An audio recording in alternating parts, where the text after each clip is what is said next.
Richard is away crusading. John is here in England in his crown parading. We might bend the knee, but we need some persuading. We ought to find a word for him. Commence the berating. Crooked, or be it rogue. Perhaps 'tis tyrant. Nay, I've a gentler term for it. I know. Self-styled.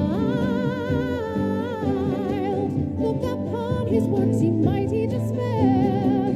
'Tis a lie, for a throne is more than merely a chair. And a crown on a name. Never did a king make. Self-styled.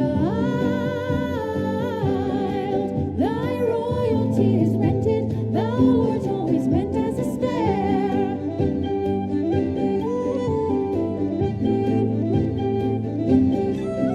Why so haughty, yet so frail? Now all his jesters jape in jail. Oh, fetch this man some thicker mail. We tire of this tale. Reviled. At least Arthur pulled a sword from a stone. To the lie that thy titles are all truly thine own. Say thou chosen by God, but in sooth thou'rt a fraud. Reviled. Thou shalt scurry back to mother the moment that thy brother is home.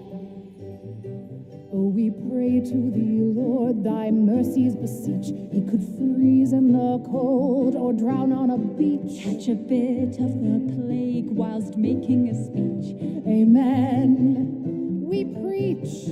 Aye, we pray to thee, Lord, to broaden thy reach. He might lose too much blood to an ambitious leech. Who can say when he might bite a ripe poisoned peach? Amen. We preach. False pride.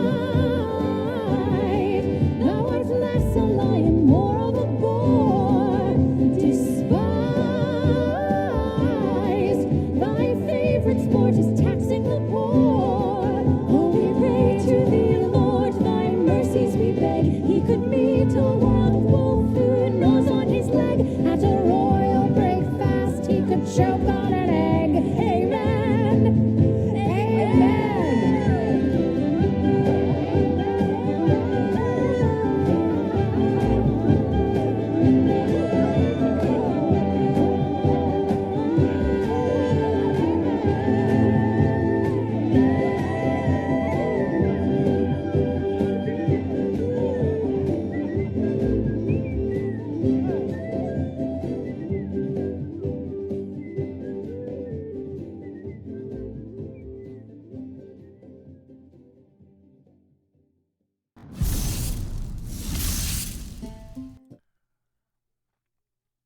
What's Welcome first on the all. order? Oh, I'm sorry, what? huh? You know what? That's going to be par for the course on this show. Welcome, everybody, to the Bright Dystopia, the show where we put the high in high fantasy. I'm your game daddy, Bright, and joining me are three brave adventurers who are currently waiting for their edibles to kick in, or at least one of them. I didn't take it yet. I thought we took it at the start of stream. The math is about to get harder. The roleplay is about to get a lot weirder. And the snacks are about to get endangered. So I'm going to introduce our players before the walls start breathing. Let's start with you, Chrissy. Hey guys, I'm Chrissy Cripps. I'm here to play. Are we doing character intros? You can, yeah. Oh, okay. I'm gonna be playing Nana Aggie. She's just a sweet little thing, taking care of critters. She's very sweet peanut. Amazing. Corn Dog? Corndog McGraw, I'll be playing Gunner Sly, who is a little raccoon artificer. Artificer? Artificer. Artificer. Artificer? That's too close to like anal fissure, Nope. and I don't want it. Well, we don't support Artificer. ice in this place, so it's not going to be Artificer. That's good too. Rachie. I have a gun. Artem? I don't think you could say that on Twitch. I don't think you could say that. She don't have a gun. She don't have a gun. It's a fake one. It's for fun. Oh. It's a wand. Rachie, go ahead. Hide that info? What? Hmm? Who are you? Hi. Introduce yourself and who you're playing. Hi, no. Hi, I'm Rachie Pie. I do stuff sometimes. I will be playing a Tabaxi warlock named Mountain Dew. Excellent. Just so you know where the vibes are at. They're all over the place here. We're also joined this week by our snack of the week, brought to you this week by Chrissy Crits. So we're all sharing the same snack in the hopes that we will be sponsored someday. This week, we're not sponsored by Skittles Fuego Sweet Meat Spicy Gummies.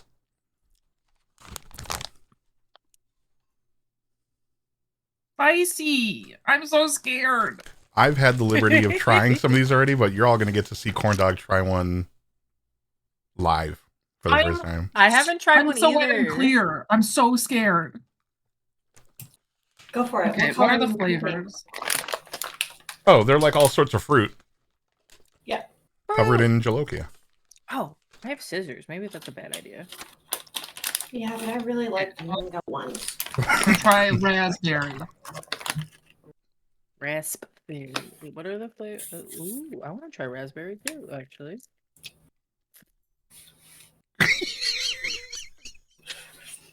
Oh no, mistakes have been made. Is it every bit as magical as you thought it would be?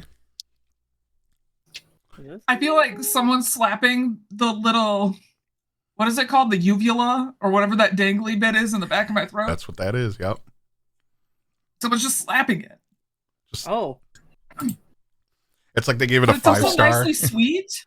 and it's just stinging. There's also sugar. hmm Okay, I'm gonna have What's another funny is that one. like the sugar from the sweetness like immediately offsets the spicy, so it goes away immediately. There's no like lingering heat. Listen, so I cycle. I have like a vicious cycle. I like a salty, No, I this like one. a sweet, I like a spicy. I like, and I just rotate all of that. And these are the perfect sweet and spicy, but they don't stay spicy forever. Best. we're not dying. I'm That was loving so this spicy. journey that she's going through, just tasting. I'm not having that for a bit. Ooh, Ooh, there's watermelon? so spicy. That was the one that got me. They smell weird. They're But, not like, so in a bad. bad way. Thank you.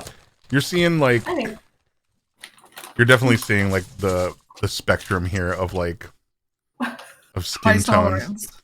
Like Corn Dog's probably about as white as they come and is having the hardest time. I'm not white. I'm clear. It's different.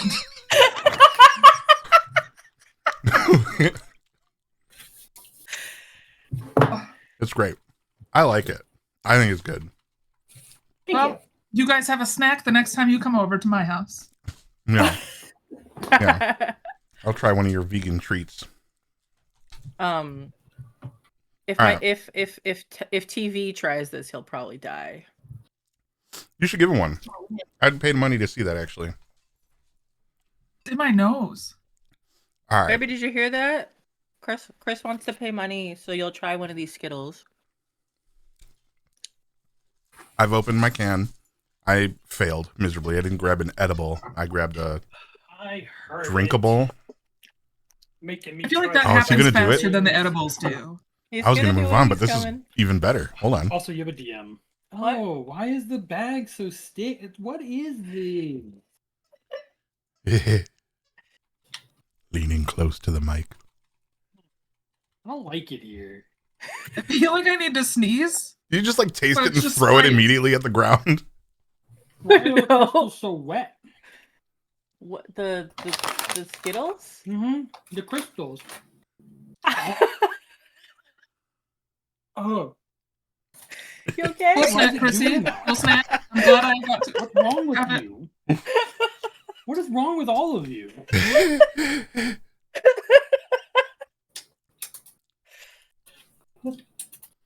It's very good. Do you need a sip of my drink? No, I have my own drink. You okay? He's upset. He's Yeah, I'm spaghetti. fine. Also, Chris, Rachel's a little low, and she has more info from her character that she forgot about. I'm a little low. Oh, I'll raise her up. What? Oh. Boom. What'd What'd you forget about your character before we cheers? Oh, my And character's credits. full name Oh, that's is right. Misting of Dew on the mountain grass after a chilling night in autumn. And Mountain Dew for short. I got it. Yeah, Mountain Dew for short. it's important notification. All right, Yes. grab your edibles. Cheers. And we'll move on to the opening credits. And when we're back, we're at it. Down the hatch.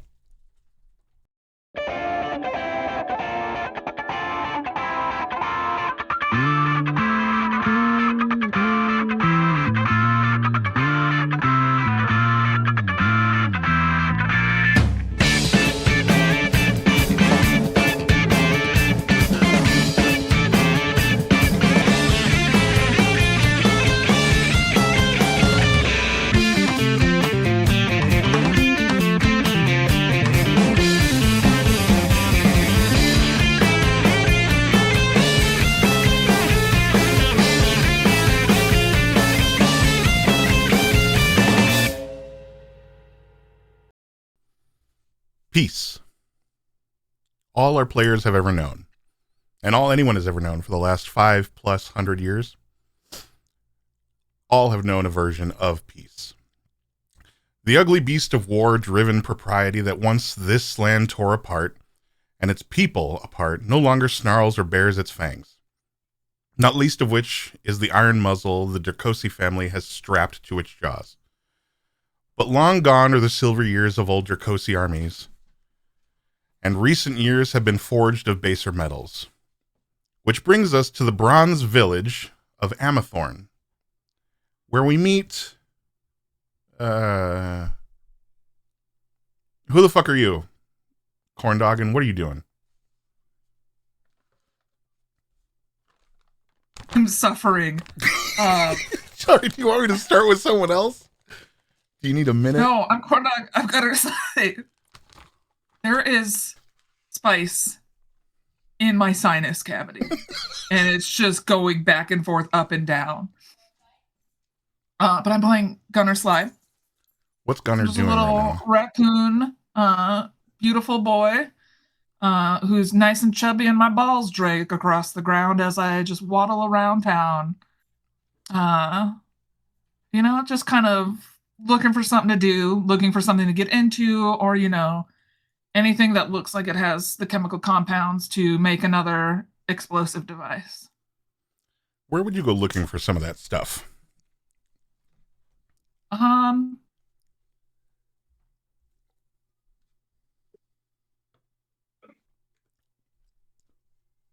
Trash. A Sure. lot of trash cans. Just looking for any waste. So, digging through the trash, separating the recycling from the scrap, picking up little bits of metal and stuffing them into the pockets of your leather apron that you wear across the front, sifting through whatever you find, you hear a light snoring nearby. Curled up under the dumpster next to these can receptacles on this particularly warm day, finding a nice hot spot to curl up in, is a... What is misting through the mountains look like, Rachie? Orange cat.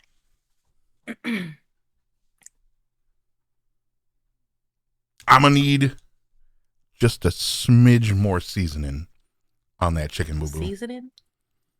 Oh. Scruffy orange cat. That is, I asked for a smidge and I got what I asked for. Okay. You did. Misting dew a on the mountain ch- grass. A chubby and scruffy orange cat is snoring lightly underneath. Is your hat on? Rachie? Yes. Can I see that bald spot? You can't see my bald spot, no. I'm wearing my feather hat. Do I know them? You have all decided remember that you if we live established. in the same town. So, Yeah. for at least the very last 6 months that this cat has been here, you know them. I don't know if your family operates out of Amathorn. That's entirely up to you. The Sly clan kind of makes their presence known everywhere, but your home base of operations, is that here in Amathorn with the rest of the Sleepy Town folk, or? No.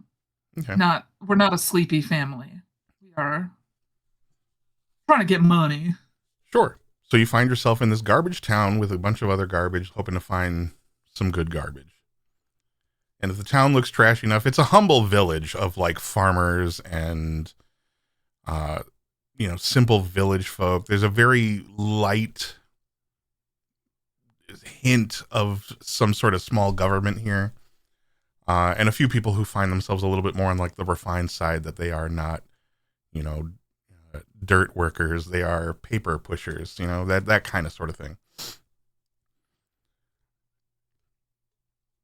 But you do know of Mountain Dew. Mountain Dew's been around this town for a little while, at least as long as you have been.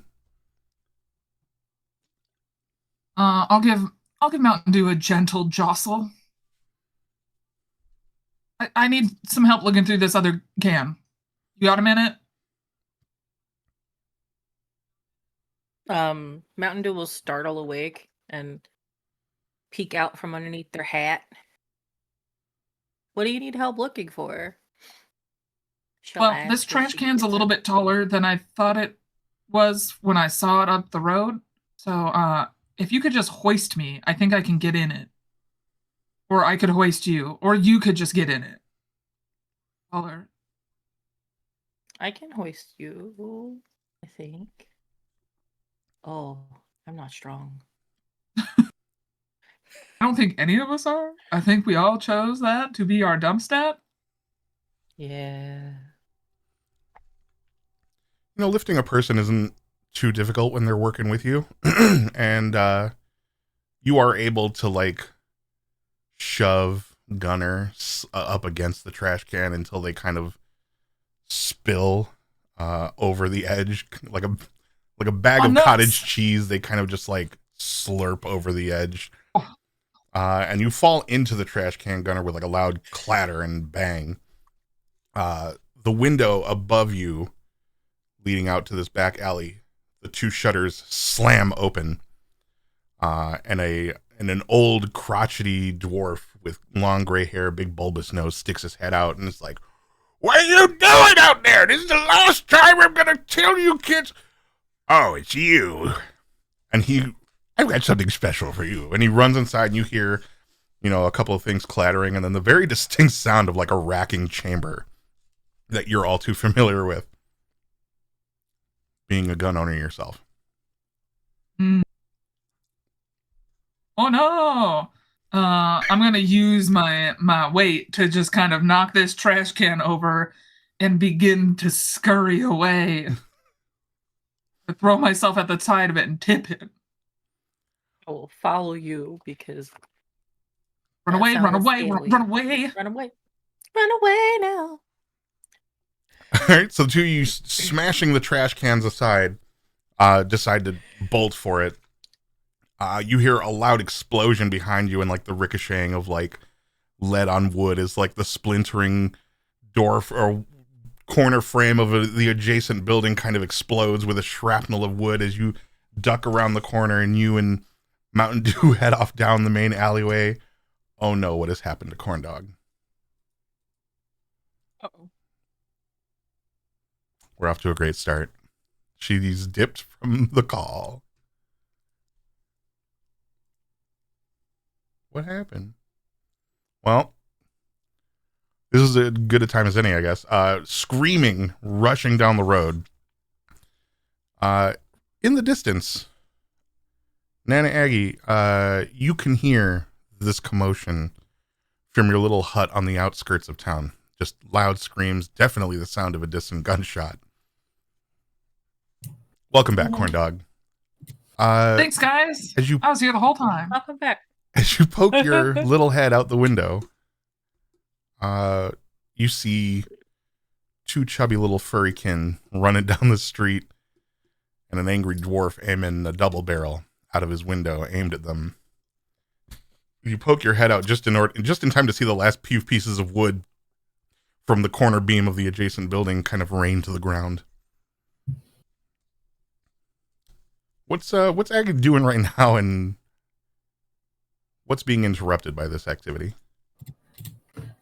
Nana Aggie was probably in her fiddling, tinkering, messing, fiddling, doing whatever she do. Probably making, salve. Making fiddles. Fiddling sticks. She's an old lady who's she's a meander. Like, she's gonna take a little meander around her house, probably at least once or twice an hour. Just get up, do the head to the bedroom, make sure the bed's nice and clean and folded, sweep the floor a little bit, walk back downstairs. She's on her routine walkabout in the house. She would have opened the door up, seen what's happening. She would leave the door open with the expectation that they would just know to come hide in her place. And then she would finish her meander to the second floor window, look out the window. As they get closer, she would probably cast a fog cloud so that just right around that guy, so he just can't, he's just really confused. What's going on? Oh, you little fucking recruit, if I ever get my hands on you, I'm gonna pump you full of lead with the hose end pointed at your mouth, you he can't see. A person! Random errant shots get shot out of the cloud while these two start running. You guys notice this old woman kind of waggling her fingers and spinning a wooden cane around her head as this fog cloud obscures and obfuscates the man who's flinging some hot lead in your direction. I'm running towards that open door. Is Mountain Dew following or running? Get inside, panic! What's Mountain Dew doing? Do they run their own direction or are they following? They're following. I think at this point they might have passed Gunner. Oh yeah, I'm real slow. Little kitty. It's really hard to run when your nuts drag along the ground. You gotta do the Tanuki move. You gotta just inflate them and use them use them like bouncy balls or whatever they're called. The things that you can sit on as a kid. Fly with them. They could yeah. I need to work on that skill. Sure. You guys run inside. You can hear the man screaming in the background, but he's lost sight of you and does not know where you've headed off to. And you slam the door behind you. You can still hear the clattering of him crawling out the window perhaps and falling on what remained of the trash can that you left behind.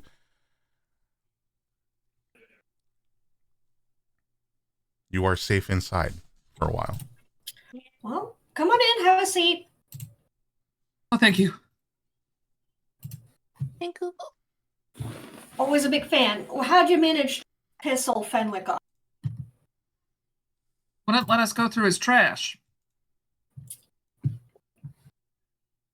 You were both going through trash. Well, I was going through trash, and they helped me get into the trash can, the tall one.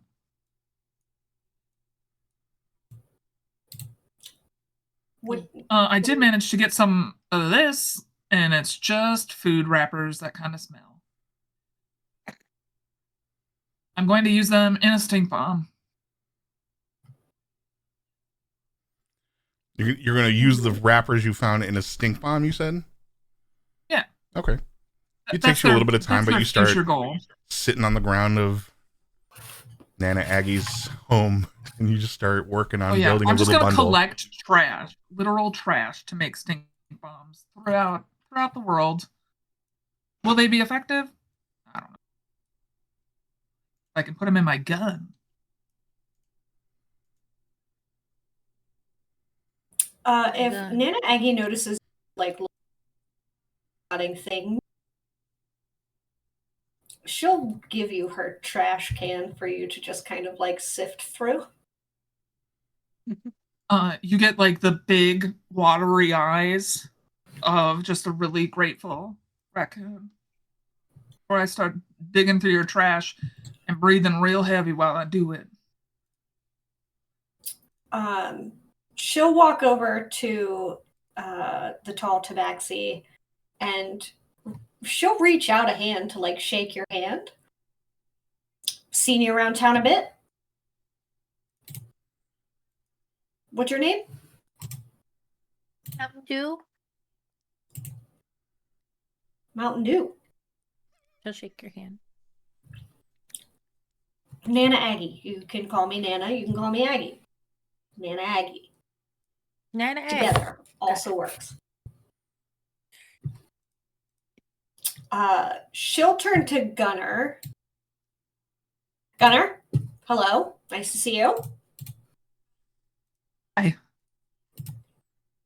And she'll actually reach into a part of her cupboard where she has like these little like treat things, kind of like horse biscuits, but they're like kind of stale. Like they're not great. Think like in the movie Pocahontas when the guy gives the stale like crackers to the raccoon. That's what she's gonna do for Gunner. Open maw for snacks. Because my hands are getting sticky. Yeah, A she'll whole lot of teeth with one big snaggle tooth in the front. That's just not quite right. she'll totally toss one right into your mouth. It's a small brick. And she'll turn to offer one to Mountain Dew.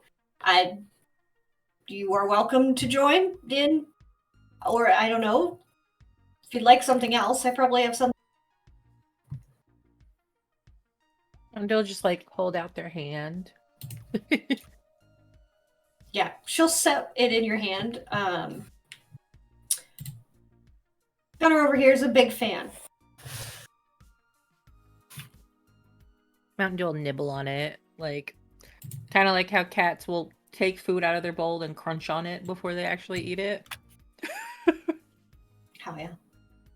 I imagine you both just trashing her house right now. Just crumbs everywhere and trash everywhere.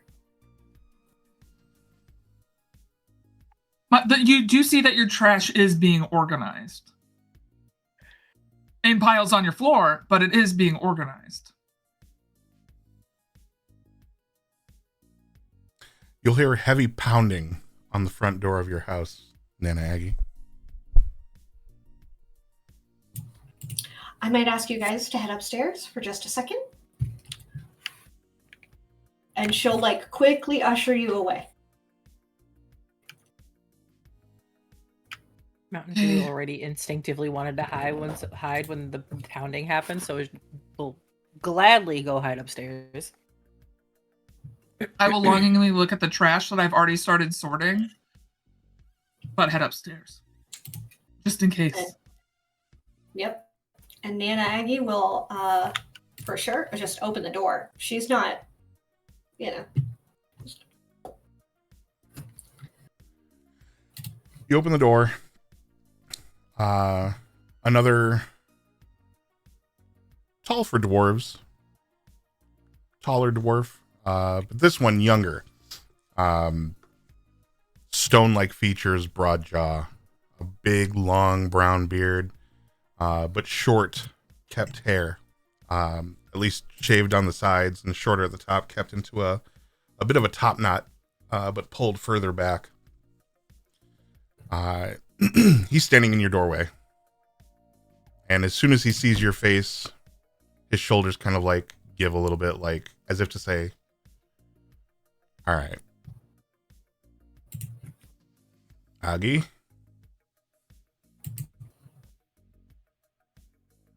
Aggie drops into a surprisingly low curtsy. And as she stands back up, you can in her body crick. Her body what now? I'm sorry, you cut out. Her body just like cricks and cracks the whole way up. Okay. Yes, very nice. We can dispense with the formalities, please. If you'd tell me if you saw two furry, chunky, smelly, hideous creatures running this way.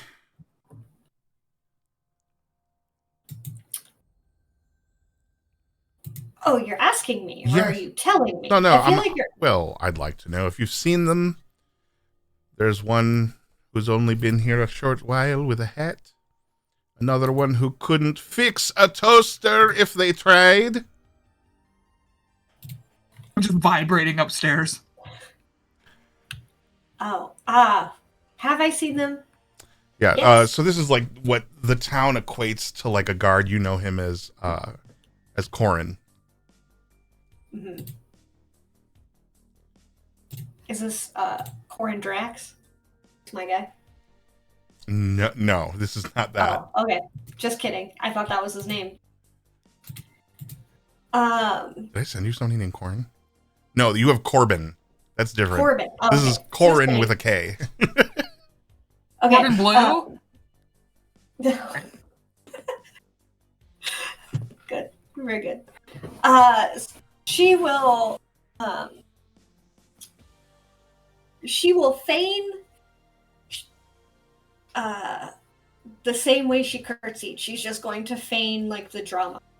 And you'll see her kind of go, "Oh my, are they dangerous? What have they done?" Aggie, I think you and I both know they're not dangerous, but they're incredibly stupid. And this time, Phoenix gone up the wall. He says that the Tinkerer assaulted him this time. Naturally, I don't think he has the wherewithal to do so, but we have to investigate anyway. I just need to know if you're harboring those two fugitives in your house. You and I both know. That man wouldn't know an assault from a map, from a way to get out of a box. Hey. He does often confuse his assault with a pepper, and today he spread quite a bit of it onto the corner shop of old man Jenkins. He glances behind you as if he expects Gunnar to like jump out. He's like cautiously poking his head around the door. Are you going to help me sort my trash? You keep looking at my trash. Right. Well, if he's not here, tell him that I'm looking for him. He's not in any trouble yet. This time. We just have a few questions for him. Sure. If I see him, I will let you know. Good luck. Hey, thanks, Aggie. You know what to do if you hear anything. And he like takes a couple steps back, not breaking eye contact with you, and then he kind of turns on his heel, and walks away from your building, whistling. God, these are hot. They're getting hotter. And delicious. They're just so good. You just can't go back. I can. Oh. Percy, you just need to come over so that way you can eat these snacks for me. Easy peasy. I don't disagree. As soon as she's gonna stand in the doorway, or at least leave the door open to see he gets like further away from her house. Mm-hmm. And if he's like genuinely walking away, she'll close the door. But if not, she's gonna leave the door open. He walks, towards center of town.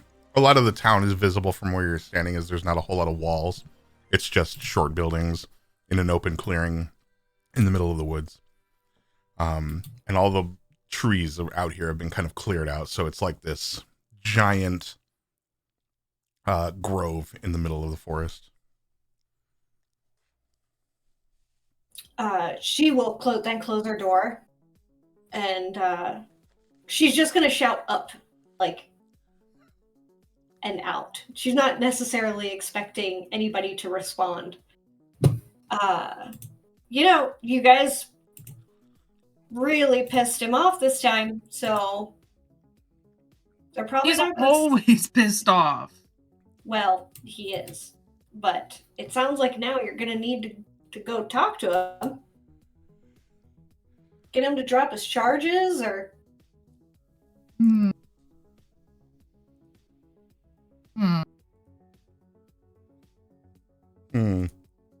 We could also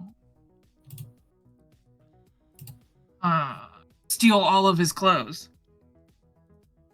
And then he becomes an angry naked person all of the time.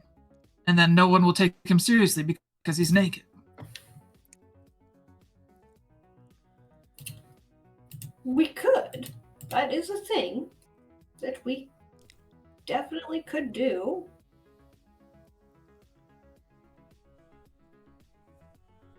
If I try to talk to him, he's just going to shoot me again. Well, would you like me to go talk to him?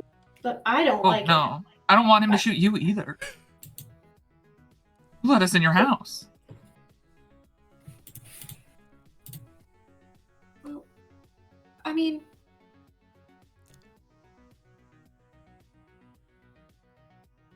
we gotta do something. Because if you guys try to leave this house, I have a feeling you're going to the pokey.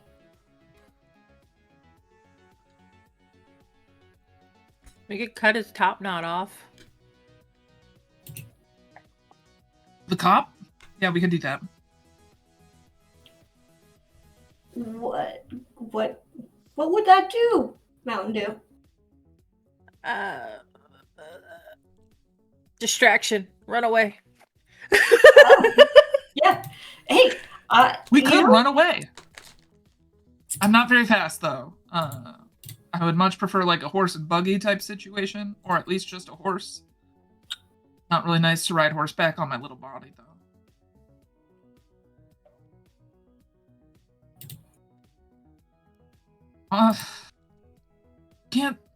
You're not supposed to talk to the guards. Then they remember who you are. Not fun. Oh, he already knows who you are, Gunner. He was kind of already talking to you. Just through me. I know.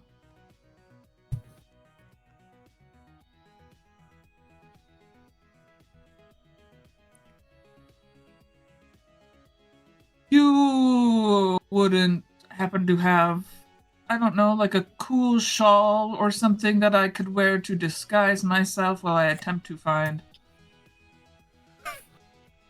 the way out of this? Or talk to someone that needs to be talked to?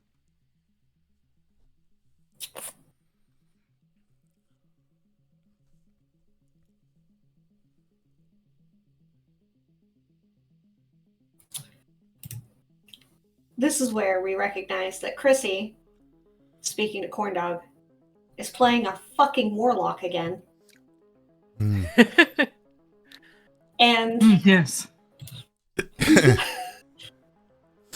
I don't know what the fuck I'm doing. So I have a lot of stuff right now that I gotta look through.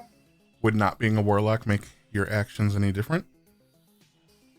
No, basically Oh, she's trying to, okay. what she is trying to do is, I thought I had a skill or a feature for disguising, but maybe that's not this warlock. I could certainly tell you. Let me No, I don't just think it is. dive Class into your feature. character Here sheet we here. go. I'm reading through it, but I'm fucking stoned, so I'm only reading so fast. Oh no, I went a different way with this one. Right. No, this makes sense. I did not pick that same trait up or whatever it is. Okay, so Nana Aggie would indeed provide any number of clothing items that she has for Gunnar to disguise self. Sure. Is Nana Aggie the type of lady who wears a variety of clothing, or does she have like the Doug Funny effect where it's just the same outfit and different hangers? Yeah, basically, like different colors or different like shades of the same outfit. Okay. But like, it's the same tattered, worn out little dress with like some slippers. You know, nothing fancy for sure. Gunnar, she opens up the closet to show you a closet full of, brown, gray, beige, drab dresses that are all like 10 count fibers. It's just a hair above, Perfect. softer than burlap. I'm going to put on one of the gray outfits so I become a gray blob. And I will still wrap my hood around my head and ears, but just have like, a hoodie on under gray dress instead of, because I'm guessing that everyone knows me by the way my body looks and how these balls be swinging. So this dress could hopefully cover that up. Okay.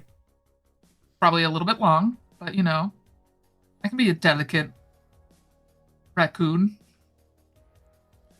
Okay. A nice dress. So you're the prettiest raccoon in this village. Thank you. Probably ever. I don't know many raccoons that doll up, but My whole family. We can I doll mean, up. do they Well, all like doll up? 700 Are they of us. all doll up types? All 5 of them? No, that's just my litter. My family's even bigger. Okay. Mom's popped out a lot of babies. Fair. But yeah, you are gussied up. You're hardly recognizable from the dirty, feral, soot-covered rat that you normally guise yourself as. Not dirty all the time. A lot of the time, yeah, but not all the time. Okay. Perfect. You say so. We could try to go through town. We could try to go hide. We could try to... Do we want to go deal with this dwarf dude? Is he just going to be a problem for this town forever?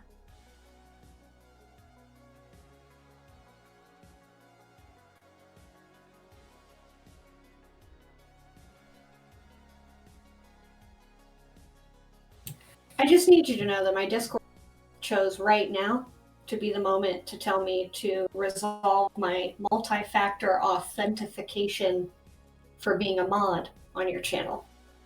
Whoops. And it wouldn't let me do anything else. So Thanks, Discord. You're killing Doing good. me. It's doing good. I mean, Nana Aggie's gonna go with no matter what. Like she'll walk a few steps behind if you be like by coming in with a crew.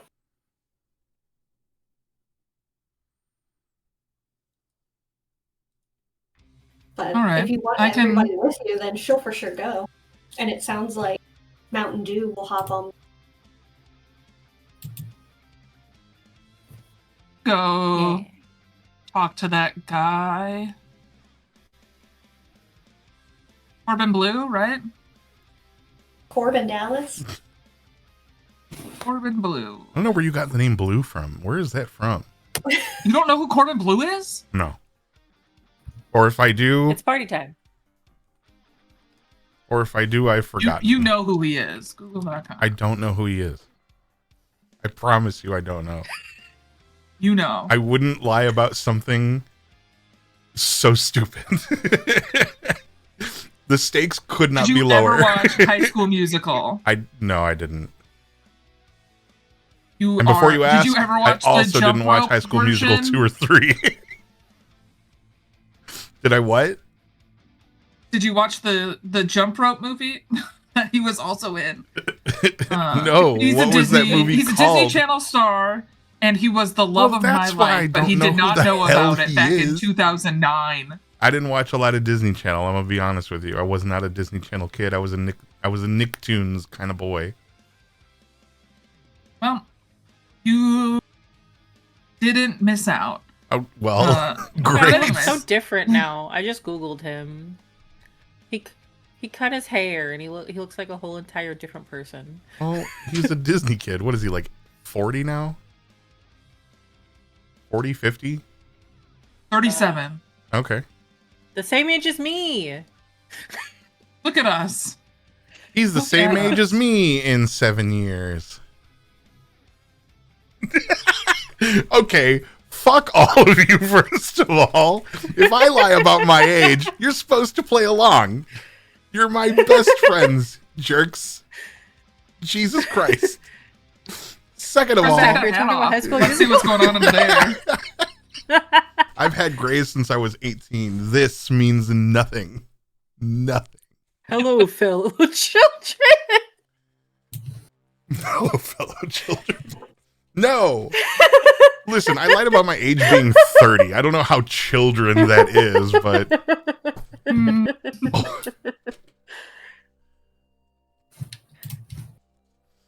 I do appreciate that some people knew who High School Musical was. I don't know. I'm sorry. There wasn't. I I talked to knew that- We're going to go what talk High School to the guy. Musical was. I Not watched- because I watched it, but because my sister was obsessed with it. I watched Superhero High School. I'm not saying I didn't watch stupid shit, but like it wasn't my brand of stupid shit to watch. And I'm sorry out there for anybody Superhero who High feels School like, Sky High. yeah. And then I watched, what's the other one? Video Game High School. Video Game High School. Yeah, see there was that like one. a Nickelodeon thing, I think, where they went to high school to be better at video games. It was really stupid. It was the dumbest shit. High School Music is fantastic and shaped me as a human. Ugh. I have never watched High School. Yeah, no. But enough about Corbin Blue. I was in the theatrical And High production School of the High School Musical. What are you doing, Cord Dog, now that you've donned a dress to I go visit? Said we're going to go talk to Corbin Blue. That's what started all of this. Great. The cloud has dispersed, but you make your way through town. I don't know who you're taking with you. If you're going alone, No, I don't know I'm if- going. you did just put on a dress, so Where I I'm don't know if going. this is the kind of thing where you're like wanting a little bit of alone time with the guards, so that you don't have to like. No. Let this anyone isn't know how you this got isn't off the like ticket. a porn thing. This is like I just don't want a dwarf to shoot me for walking past his house. thing. Okay. I was gonna say it's a little early in episode 1 for you to be making me like RP fade to black softcore Smut. porn with the guards because you decided. No, we'll get to heated rivalry. We'll get Oh, I need to watch that. No. yeah. It's horrid. The current is Move. rewatching Game of Thrones. I could watch through Game of Thrones. Anyone can watch through heated rivalry. I It's way worse. digress from the mountain that is building in front of me. You shuffle along down the dirt road over to the nearest. The Capitol building is a generous term, but it is like a local government building where they literally have like 2 doors. One door goes into like the local guards booth with like one little makeshift cell.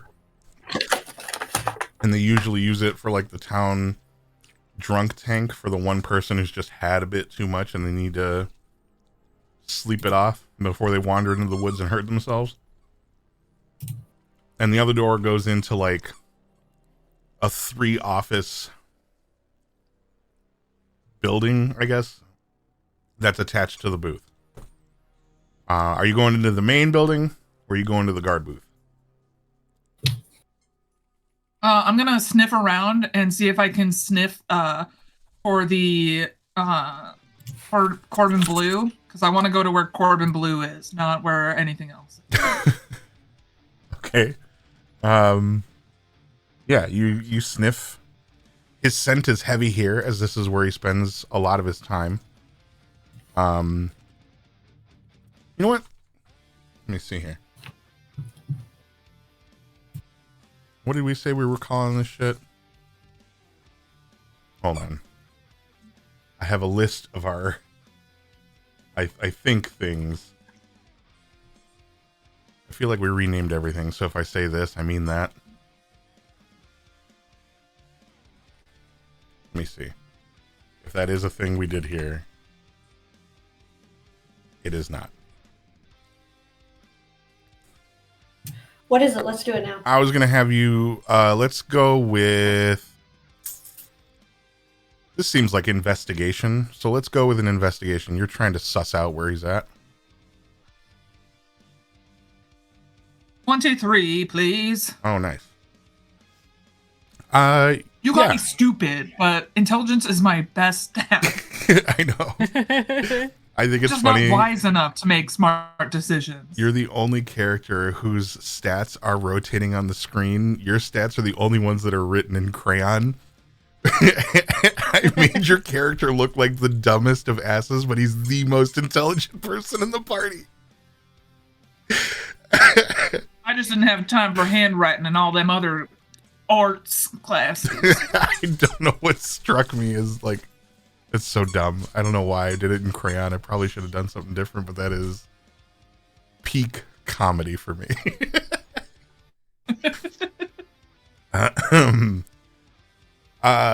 You sniff around. The scent is really heavy at like the guard booth. But you can tell that there's nobody in there right now. So you kind of like sniff through the other door and you make your way into the main building, and it opens up into like kind of a waiting room, a very small one, but like a shallow waiting room with like a desk and a center table that kind of lifts up to get behind it. And then beyond that are just a handful of like little office rooms behind closed doors at the moment. Corbin is standing there facing the desk. But there's nobody behind it right now. It looks like he's waiting. He's just kind of like tapping his finger.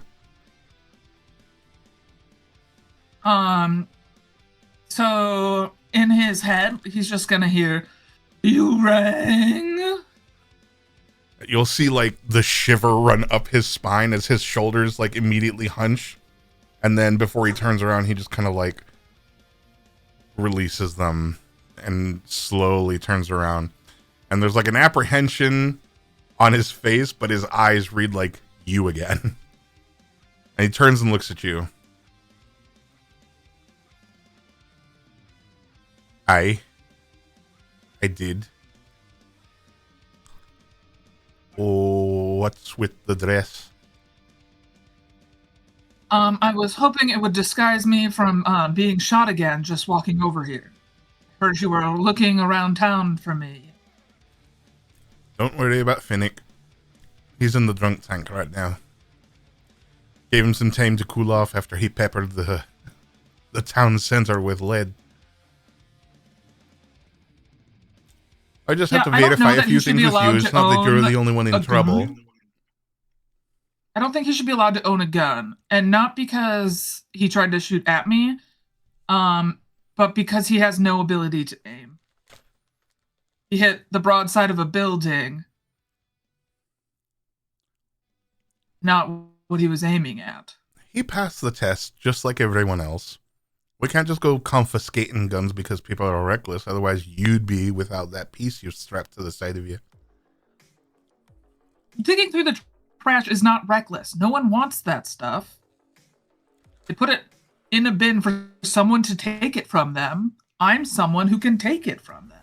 Way Fennec tells it you assaulted him in order to get to his trash. What? He was shooting from inside his house. He says this happened I was in before. the trash outside his house. And we only even woke him up because I fell over outside of his house. You were still on his property, Gunnar. Listen, rooting around in the trash is no big deal in my opinion, but Property's it's not real. technically private property. Look, No, the world is owned by the world, not by people. well, So, property lines aren't real, borders aren't real. None of it's actually real. We all just die at the end of this, become stardust again. all right, well, to each his own, I suppose. But while you're here in this town with laws, loosely enforced laws, but laws nonetheless, you'll abide by them. Okay, so maybe trespassing, but I didn't assault anyone. Yeah, see, the thing about trespassing is that he has to want to trespass here, or he has to say you've been trespassed, and then you have to be warned that you're trespassed. So how about this? I didn't do any of those things. Just this once, Gunnar. We'll give you a slap on the wrist. We'll let you know that you're trespassed from Fennec's property, and you're not to go within 50 feet of it in the near future. We haven't done any paperwork for it or anything, so don't be nitpicking, but stay away for a while. Let the man cool down. Maybe a month. Maybe 2. He's a bit of a prick. Do you know how long he's going to be in the drunk tank for? We'll keep him there for a couple of hours. Just to cool off. Give him time to think before he starts target practicing again in public.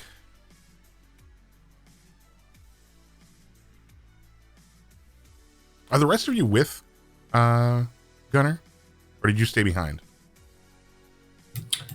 I think we walked behind, but I was joining.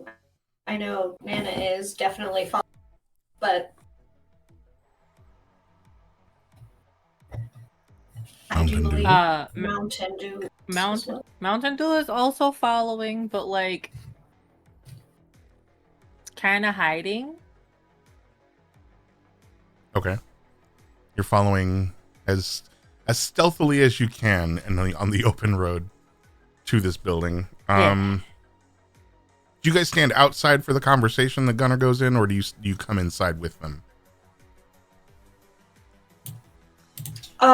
Nana probably would not have gone in.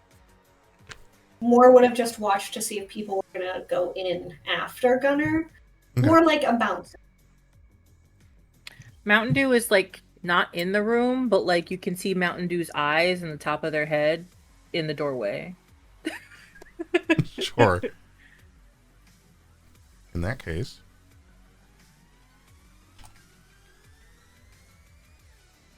let me check passives here for a second. No, don't. Okay. Mountain Dew. While this conversation is happening, while you're watching these two bicker and banter back and forth, you hear a distant glass break. Oh. Not too far, but it's far enough away that you can't see. It seems like it may have come from like behind the building somewhere. Okay. Mountain Dew will go to investigate. Also, I saw you when that music started playing. The way you were like, Not what I wanted. It's in the wrong playlist. I had to move it. Also, I don't know if chat's supposed to be able to hear the music, but they cannot. It's playing through Discord right now. They couldn't a minute ago, but they should be able to now. Maybe if I turn up Kenku. That's probably a little better. Yeah, because I messaged TV and was like, I don't know if you can hear this music, but like, it's fire right now. It's over here swaying. Marie has given me the thumbs up that we are good to go. Hell yeah. Mountain Dew slinks off away from the window outside. Aggie, you'd see this, I guess, if you were there. I know they're trying to be sneaky, so it might have been difficult, especially with your pet. Actually, you know what? Why don't you... Never mind. I'll get used to this whole DMing thing soon, guys. Don't worry. Yeah, no. You would have heard them leave, but it would have like kind of escaped your attention as you're kind of looking through the door, waiting. But Mountain Dew, you slink off. Doesn't take very long. It's a few seconds and you're around the corner. And you can see broken glass on the ground outside. And there seems to be like a wet, slick trail leading from like the nearest edge of forest. All the grass is kind of bent down, and it's underneath like a thick mucus that's clear and translucent. And it just looks like somebody set up a big slip and slide from like the window to the forest, right where like the trees start. Ew. Snail trail?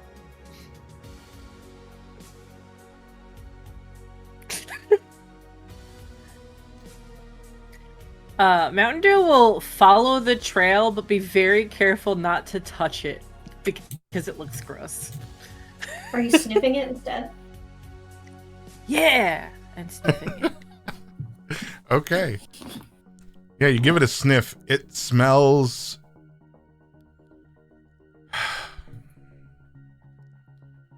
I'm going to try to paint you a palette photo here. Tell me the art. It smells strong enough that when you sniff... Have you ever been walking in like the middle of winter, like you leave like a grocery store or something like that, and there's like a really heavy wind outside, to where like if you're facing the wind, you like try to breathe in through your nose and you immediately stop breathing because it's forcing air into your mouth or in your nose. And it's just this like, it's difficult to breathe because of the wind blowing into your face and you have to kind of like turn away and or breathe through your teeth or whatever. That's the feeling you get from the immediate inhalation of this thing. There's like a stop in your throat, like your body is fighting to keep every single vapor of this out of your system. It immediately triggers your gag reflex. Not gag reflex. There's the like Barney sneezy reflex, a sickly that sweetness to it, and like a heat in the back of your throat that almost feels like it slapped your uvula. Sponsor us, Skittles gummies. That's what we call a throwback. Yeah. Ew.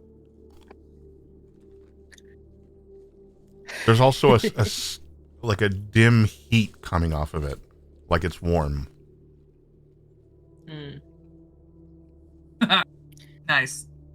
Mountain Dew doesn't like that, and that's obvious by the hair on their back just like standing up and they just back away from the trail and just head back towards the front of the building because no thanks, not by myself. Sure. No. Yeah, okay. As you start to back away from the trail, from just over like where the window is at above you, as you kind of like take your first step back, you'll hear this kind of like guttural vibrating. It sounds like purring, but it's purring it's purring in the same way that concrete mixing is cooking. You know? There's something almost industrial size about the sound of this purr. Don't like that.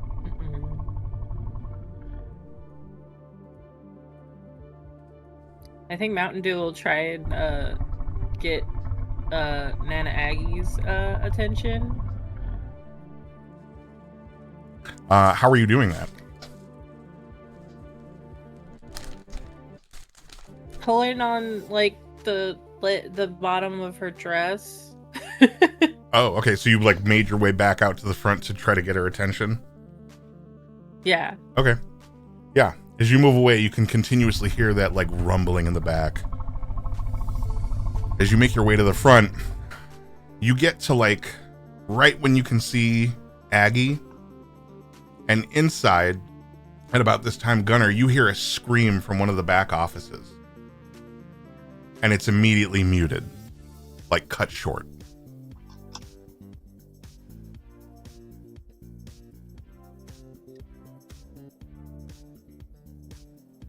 What you got back there, Corbin? I'm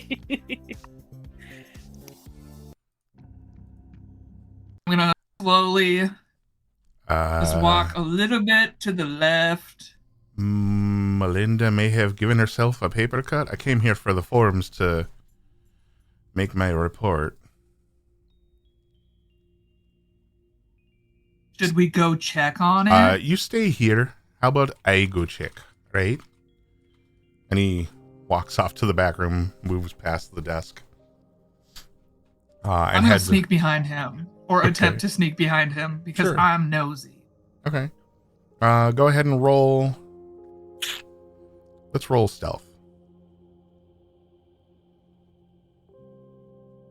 17, my lord. Okay.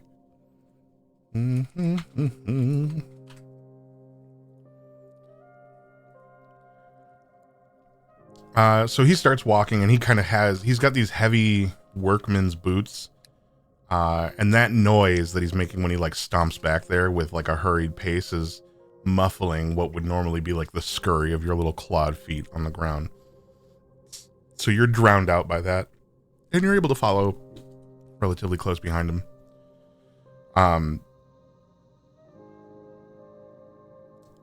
The minute he approaches the door and puts his hand on the handle, at the same time, both of you, like there's a wooden door with like a glass pane. It's like that frosted glass, so you can see when somebody's standing behind it, but you can't see through it. From the other side of that frosted glass, a splash of red hits the window with like a hard thump, and it starts to run immediately. Corbin freezes in place, and you can hear the doorknob start to go as he's shaking. Out front, I'm gonna slide in under his legs. hold it there. Mountain Dew, you've reached Aggie. And you, what? Tug on the bottom of her dress and go, there's something scary around the back. It's making a really scary noise. It left a weird trail that's gross and I don't like it. Aggie, before you respond, that's when you hear a muffled scream from behind the door. I just need for everybody here to know, Aggie is a gnome. Does Mountain Dew stand bipedal? Or I think when they were trying to get away from that, they would have been standing bipedal. Yeah. okay, so in my mind, the idea of like you being very tall cat and tugging on the very bottom of her dress is by far the most hilarious thing in the world to me. And the image really got to me for a second. So thank you for that. I How very tall? much appreciate How that. tall You're is welcome. Mountain Dew, by the way, You're Rachie? welcome. Oh god. Did I put that in my sheet? No, you just told me he was tall. Ah. My picture doesn't make him look tall, but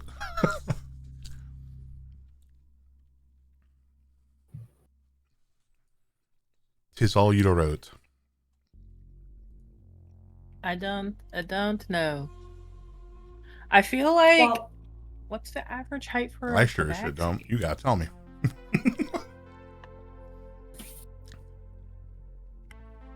You can make it up right now. Guess what? This is all make I'm doing believe. it. Oh. You're gonna be a really short party, aren't I mean, so like it's important because it does paint another tone for the scene. Not important to me, but I think it's if you say he's tall, like he's 6'2", you know, standing on his hind legs. then if that's where he's like, tug, tug, Purposefully tug. goes down. Something on- smells on funny back four there, and I legs don't like just to it. Tug on things. yeah. I like So- to think that So- you're in the pose, the cat pose, where your back is haunched and you're like, I did not like. Ugh. Yes. Yes. So- exactly. So Did then not like. again, I ask, is he tall or is he short paunchy? Like, Yes. that's two things. Oh. You gotta choose one of them, right? Tall. I Oh, said. okay. You like yelled yes. I was like, short. Is he short or tall? Yes. What? All right. Chris, we took drugs at the start of this stream. You need to be nicer. I to need us. another one of these. Right. All right. What? So go on, Chrissy. You were saying as Judge Dredd walks up to you and puts one of his massive tiger paws on your tiny little dress and gives it a firm yank. Chrissy, how tall are you? Just for my brain? No. 2.5 feet tall. Oh yeah. I am 2 feet tall. And my balls are like 8 inches of that. Wait, why do your balls add to your height? No, like my balls sit like just to here in front and then like comes up mid height. Oh, it's like You know, some people are like, if you I'm didn't dick have out. balls, you'd I'm be 8 balls inches out. shorter. I'm shorter, but I got the balls of a champion. And you're constantly sitting on them, apparently. Yeah. Just sitting kind of move 'em on around. 2 I 8-inch shuffle 'em. testicles. This world isn't real. I can be I can scant believe it myself. in the Pathfinder version, the Tanuki have huge balls. And so that's what I went with. I'm a raccoon with balls. Balls. Back to my face. All right, Well, I'm gonna stay blurry for a bit. Chrissy. Yeah. Yeah. Well, now that we've cleared that up, Nana Aggie is.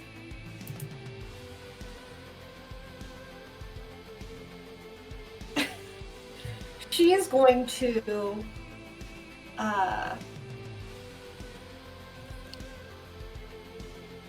Come up to the steps. She's going to come far enough. Because I'm assuming there's like a couple steps to the doorway that Gunnar walked through. Or is it just like flat on the ground? You're going through the door that Gunnar came through? Yeah, because didn't Gunnar go through like the front part of the door and then there was a second door on the back side of the. They're side by side. Think like duplex doors, Okay. where one door goes to one Okay. place and one door goes to the other. Yeah, she's. Yes, okay. So she's going to mage hand one door and then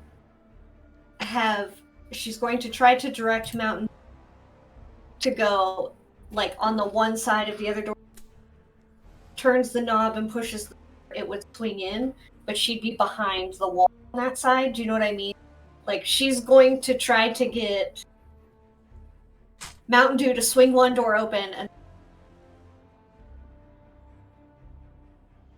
Oh no. apart so she can see both. Oh no, what? Your voice cut out for a moment there.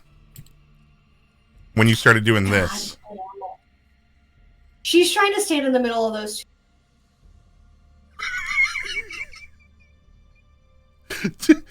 Discord cut you off the second you started explaining it. Discord, what the fuck? She's trying to get in the middle of these two. Eat my dicks, Discord. Did you get that? Yes, I got it. All of it, actually. Okay. It tingled. And if you could do it again, it'd be great. No, I'm just kidding. ASMR. Isn't ready for it. I can feel it in my bones. Yeah. That sound touched my spine and went all the way to my butthole. Yeah. That's exactly where I love to be. She's trying to be able to be in between. She wants to see what's happening behind. So she's going to try to get Mountain Dew. Did it fucking cut off again, or am I about to lose? For just a moment. We caught what you said, though. Yeah, so she's gonna get Mountain Dew to one door. So if there's anything attacking, she still has cover. So I don't know if this helps you, but the doors swing out towards you. And you're trying to get her to go behind it so that it opens and closes her on the outside, or do you want her to go around to the inside? So like if the doors go like this Yes. towards me, Aggie wants to be facing both open doors, but she wants Mountain Dew to be protected. And I mean Mountain Dew agency in this, like you can pick if you're behind the wall. Like you could be behind the door and go this way, or you could be behind the wall that separates the two doors, but the door is open right next to you. Does that make sense? So as Mountain Dew is standing in the same area you are, you pull open the doors and step through and use your all of 3'1" frame to body block for for the 6'2" cat behind you. Okay. I love it. I just want to be clear. That's all. This isn't slowly making its way into my head for future fan art later. Just a little. Yeah, so you step in and you can see that Corin is at the door with Gunnar directly behind him. You watch as Gunnar dips under to grab the doorknob from under his legs. Gunnar? I want to know what's happening. I want to look inside. He's taking too long. I'm trying to push this door open. Motherfucker. Someone screamed on the other side of this. Why are you standing here? I will like straight up hiss at Corbin Blue if he's like taking that stutter step and being like, oh, I don't know if I want to do this. Yeah, he's taken aback by the fact that there's what he thinks is blood all over the window directly in front of him, and it was thrown across the room at the window. So that's kind of what's giving him a moment's pause. But you slip under and you grab the doorknob. I'm not that tall. I can't see up in that window. I need to get inside. So you turn it and push. And the minute the door swings open, you can hear it push away like a small puddle of wet. And it bumps into like a little tiny sofa couch, like a one-seater that's been tipped over and thrown across the office. It bumps into it. Behind it, you can see like an arm just kind of laying on the ground.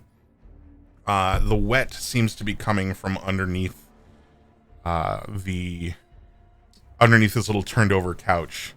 And the arm is motionless on the floor from your perspective, of at least where you can see. As you turn your head right, about the size of like a pony or a medium-sized horse, is a large, black, shining, kind of gecko-skinned creature. The skin has like kind of a slick, wet luminance to it every time the light kind of shines on it. But it's walking with two front legs that are way larger than the back legs. The back legs kind of look like flippers, like seal flippers. And the front two legs almost look like if you gave extension fingernails to a gorilla. with its knuckles kind of pressing on the floor in front of it. It's got really broad, under the gecko skin, you can see these really hard muscles around the neck and shoulder area. And it narrows down to kind of almost a V shape down to like the little flippers at the back end. There's almost no neck to speak of, as there's just this nub of more of the same kind of flesh. It starts to get wrinkled and pruny as it reaches the front, where the mouth has overlapping teeth just as long as its fingernails, kind of covering its top and bottom lip. There's a viscous substance kind of dripping off of wherever is facing downward, and its face and teeth. And it seems to be excreting this from every orifice of its body. The creature breathes with an intensity that can only rival old boxers from the 80s that have entered their 9th round of fighting. It is just and every exhale bubbles more of this viscous, snotty liquid over onto the ground. I'm gonna be so nervous in my balls that they're gonna smash together and cast Thunderwave at this creature. I'm gonna walk in the room a little bit so this guy's behind me. Okay. In that case, I'm nervous all the way down to my balls. This is the scariest shit I've ever seen. We cast in. sure. I'm going to actually open the VTT. I wasn't expecting to actually enter combat, but it looks like you're starting it. You put this gross ass bug with a snail trail and acidic, viscous bullshit falling out of their body. I'm nervous. Nuh-uh. I'm not gonna. You made me do this on this stream. There's 100 other things you can do when you see a terrifying creature. You don't know if you can take this thing. Just because I put it in front of you doesn't mean it's killable. Never mind. Oh, never mind. I don't know if I can mind. take this thing either. I am freaking the fuck out. You chose not to run away. You were like, I'm gonna do this slap and run my away. balls together. My big, swinging, Anxiety. heavy balls. Hey, it's from. I'm nervous. I'm nervous. This isn't a joyful slap at the cheeks. No, Oh my I'm quaking in my goodness. balls. Let me trying to find. Sorry, I need a building. Let's just do this one, right? How do I get this thing to come up? This one. Bam. If you look at like your Your character characters, sheet. like go to the My Character section of D&D. It doesn't show up on the character sheet. You have Oh, to it be in doesn't? the My Character section, and then you can do the join above VTT.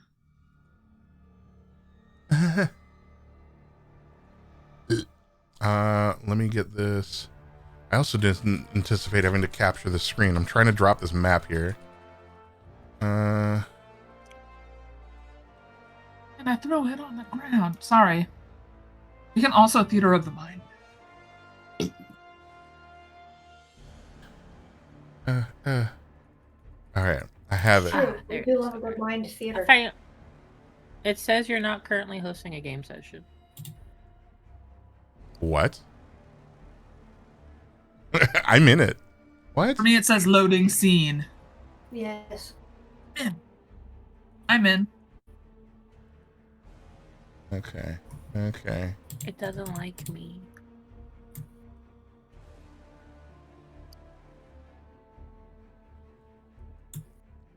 Great. All right. I'll need to figure this out for later. Technical difficulties.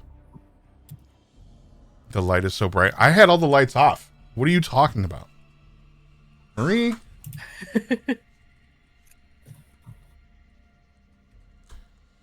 Slap the ceiling light off this room. All right, yeah, we're Theater of the Minding List. It's broken. I love all the tools that I chose to use. Whoa. So Thunderwave, we are entering one of the homebrews, which is that we don't roll attacks or saves. It just happens. And then the amount that happens is what will dictate whether or not this is flavored as like a miss. But go ahead and roll your thunder clap. Thunder blap. Thunder wave. Thunder balls. What? Your nut wave. Sorry, 11. That's Rolled what twice you by should accident. rename I it. didn't mean it. Your nut wave. I quit. I don't want to You leave didn't ask how anymore. big the room was. I just cast nut wave. Nut wave. I just like that so much. Flavor blasted nuts.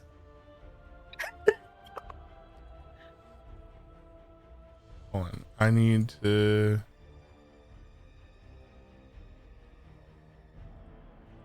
What did you roll? I didn't see nothing. Oh, Thunderwave 8. Okay. 11. 11. Oh, I saw 8. I accidentally rolled twice because I rolled on the sheet. And Okay. then I hit the other button. But the first one was an 11. Okie doke. A I'm wave trying really hard, man. explodes out from your two heavy, furred, peach-like balls as they clap together midair and make the equivalent of a jet engine going off in the face of this bubbly creature. Bubbly? Yeah, I mean, he's... You said gorilla with long, sharp fingernails. Yeah, but he's still covered in, like, And bubble teeth. bath. Yeah, Like it. I did say those things, yes. Correct. Until you described Chris the face, I describes the thought you most were describing a walrus. Yeah. Not unlike a walrus if it were shoved up a gorilla and then And given the best set of acrylics. their head was like tied off with one of those things that removes skin tags and was mildly successful. I don't know how you can describe something so disgusting and vulgar and be like, I don't know why we would have had a combat this episode. I would have ran. This is the creepiest fucking thing you've ever seen out of. If it fucking were me, I Pan's would have run away. I Labyrinth. would have hid. I'm not a 2 foot tall I was raccoon. nervous. I'd be so You were like, what's you the were like word? the little squid in Finding Nemo. Mhm. You're gonna make me eat. If I had balls that It big, was that. I'd be It's a so thunder wave motivated to from your protect them balls at all costs. instead. That's all I'm saying. Well, if you kill me in episode 1, I'll make a worse character. But you do that, and you watch as the first, like the entire layer of like mucusy viscousness that's on this thing's front-facing portion of it is peeled away as the rest of the skin kind of like flaps from the force of like the wind and thunderous effort being pushed upon its skin. As it just kind of like recoils for a second. You watch like a bunch of the mucus fly off of it and hit the wall behind it, staining it kind of darker. The skin that was closest to you the force is so strong from your thunder wave that it like peels a little bit of the flesh back, so there's like almost like a wind burn on this creature. And it shakes its head and starts breathing again with that.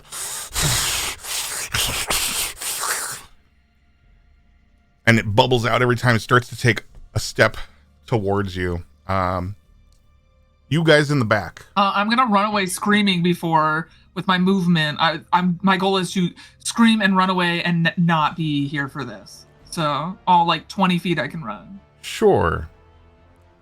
As you turn to like run out from where you've placed yourself against this other creature, it like reaches out to try to like snatch at you, and it like pins you down with one of its large front hands before you're able to leave, and it pulls you not back to it, but like back to the doorway.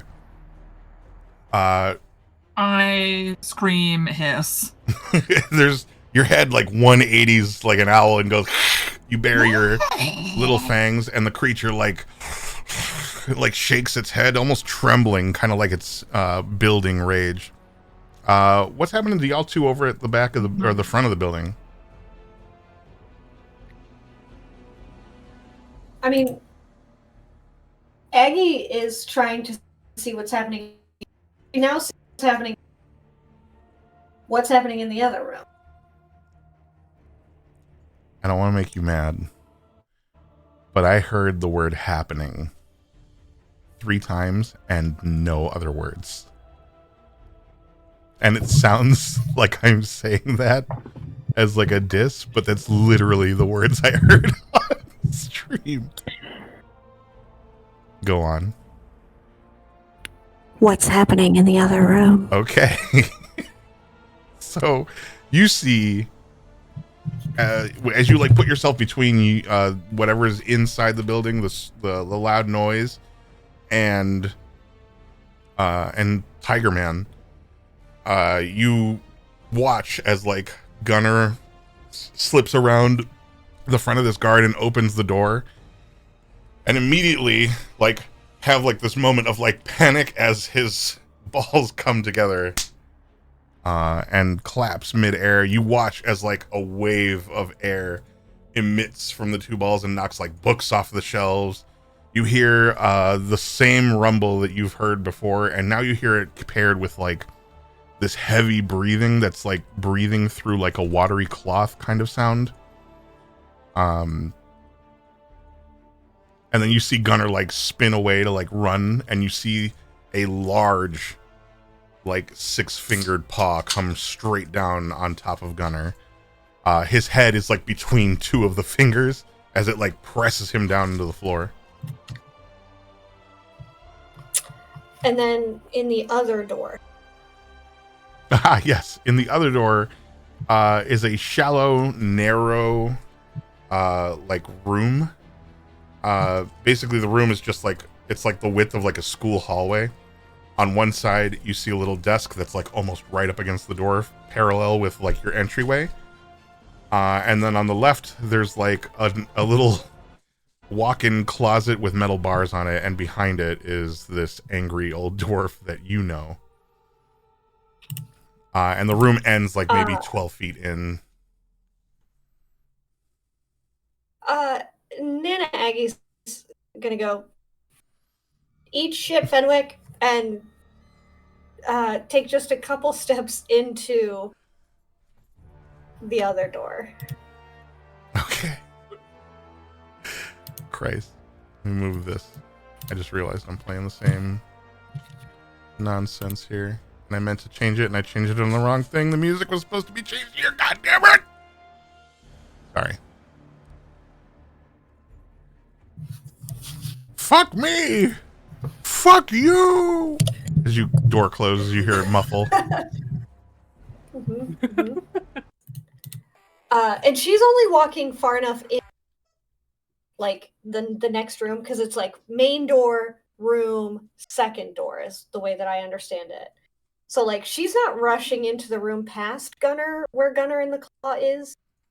She's just kind of stepping into like where she can see the claw, and if she can see what owns the claw. But if not, the claw is good enough. Okay.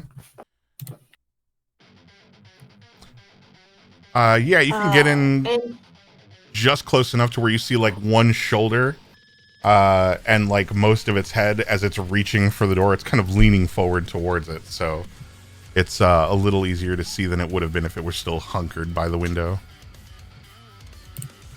yeah, okay. And she'll go, Gunner, didn't know you knew a few of my tricks. And she'll cast Thunder Wave at first level. But she's gonna pick up her tits and just slam them together. I yeah. hope my sound got that. That's the way magic works here in this universe. We So be like clapping. like a turn down for what music video gone horrible. Yes. We have the initial clap of balls. T-Pain is going to be screaming in the background. And now we have the applause of Mammary. Applause of Mammary sounds like a better spell name, by the way, than Plaza Thunderwave. Memory. Band name. Call it. Woo! Name of my sex tape. Got it. The applause of Mammary collides with pause of Angery. Are you angling this like upward at all, or like because you're hitting, you're thunder waving, but poor Gunner is still trapped like on this creature, so like the thunder wave will like affect both of them. Yeah, I mean. If you're trying, if She you can walked save, in, I might be- I'm gonna use my fucking brain for a like, second if I- here. If you are the kind of person that would have tried at least to avoid your friend being shattered, Yeah. then Yes. roll your damage. But because they are there, they're gonna take some of it. So Gunner will take half of the damage as you angle your tits upward to try to only cleave the top half of this thing. You're doing great, 3. but you do push them if they fail their con save. True. 3 damage. 3? Yeah. Okay.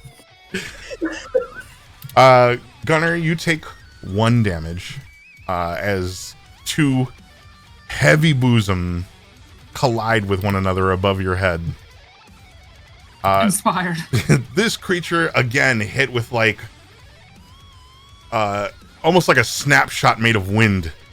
It is an immediate like flash of like ripping all the goo off of its body and then burning the flesh a little bit more, like again wind buffeted burns, but like you could see the flesh paling a little and getting really dry in certain spots that are closest to the thunder wave.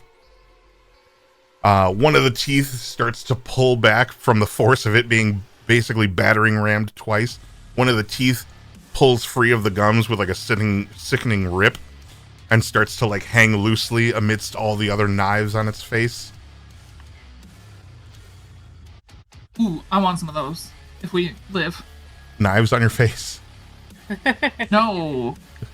I just want some of these for tools for later. Oh, okay, sure. I was like, why would you want knives on I'm your noting it now so I remember it later. face? Fair enough.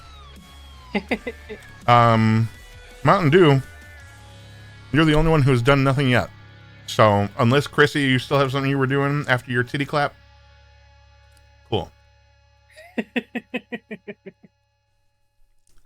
Rachel, what does Mountain Dew do? Mountain Doodle would follow Nan Aggie into the room. Oh, And then, trying to. oh, Sorry. no, I thought you. Calm down. I was like, what do you mean? Chris, we've done drugs. I'm sorry. And as she walks past the dude that shot at us, she's just gonna be like, as she goes past the door, and then when she comes up on the big scary monster thing, oh god, no, Fennec is thank just you. frothing at the mouth inside of his cage, like railing against. Having a whole World of Warcraft kid freak out.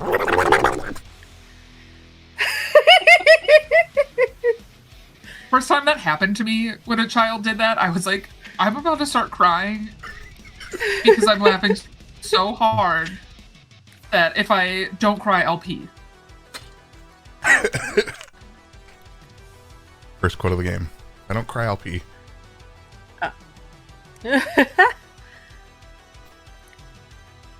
Orb.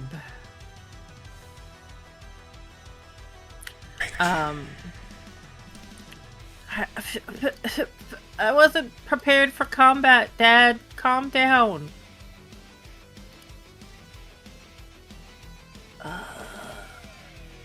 I don't have a lot of like offensive magic. That's why I'm like, wow. Bullshit! My shit requires me to touch this gross thing, and I don't wanna. You lie. I'm gonna throw Offensive a dagger magic. at this thing. Every warlock on the planet has the same ubiquitous offensive spell, and it's the greatest offensive cantrip in all of the game. It's like the only offensive cantrip. Are you talking about Eldritch Blast? Yes, Yeah. Because it's not on my sheet. it should be Did on you your pick a sheet spell? under cantrips, unless you didn't pick spells, because I told you didn't have to. I did. If you just want to describe something vaguely magical, we can discuss how that would use your resources. If you want to gamble. How did I make a warlock without Eldritch Blast? How did I do this? Don't ask me. What? I'm just- Why is it not? Oh, I'm just the people. I'm just Just the setting. I'm people. just the I'll props have on to the look- stage. I'll You're the just have to look character. at You that tell me. sheet Later. Ah! Can I throw a dagger at it? What do I need to roll for that? You don't need to roll anything. You can so we're not doing attack rolls. We're not doing saves. Fuck that shit. It's not epic, and we're here for a good, not a long time.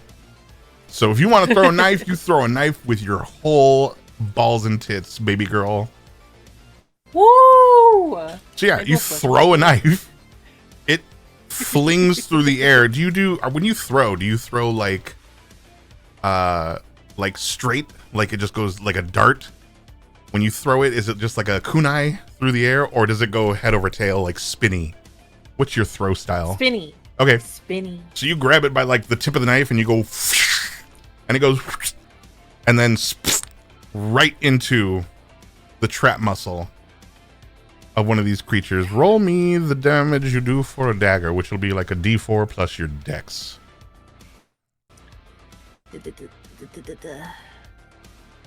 Why is the music like having a bad time? I don't know.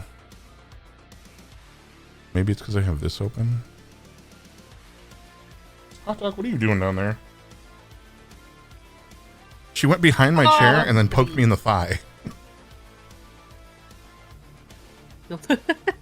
You watched a Twitch D&D game where the warlock deliberately never learned Eldritch Blast. Woo!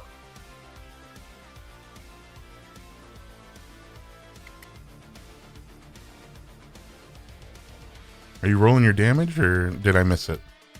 I rolled a 3. Oh, okay. Sorry. It doesn't notify me like it does everywhere else. I see it It though. made so much loud noise when I rolled it, though. Hmm. I wasn't prepared. Okay.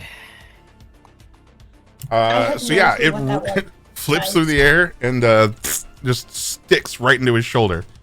From inside, you see it starts to hiss a little bit, and as it begins to hiss, some of that same like mucusy substance starts to bubble up and push out past the knife, and it starts to like run onto the ground like you've opened up a faucet.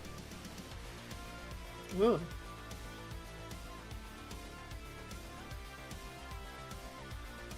It is the creature's go, and it's going to just squeeze its claw and pull you slightly towards it.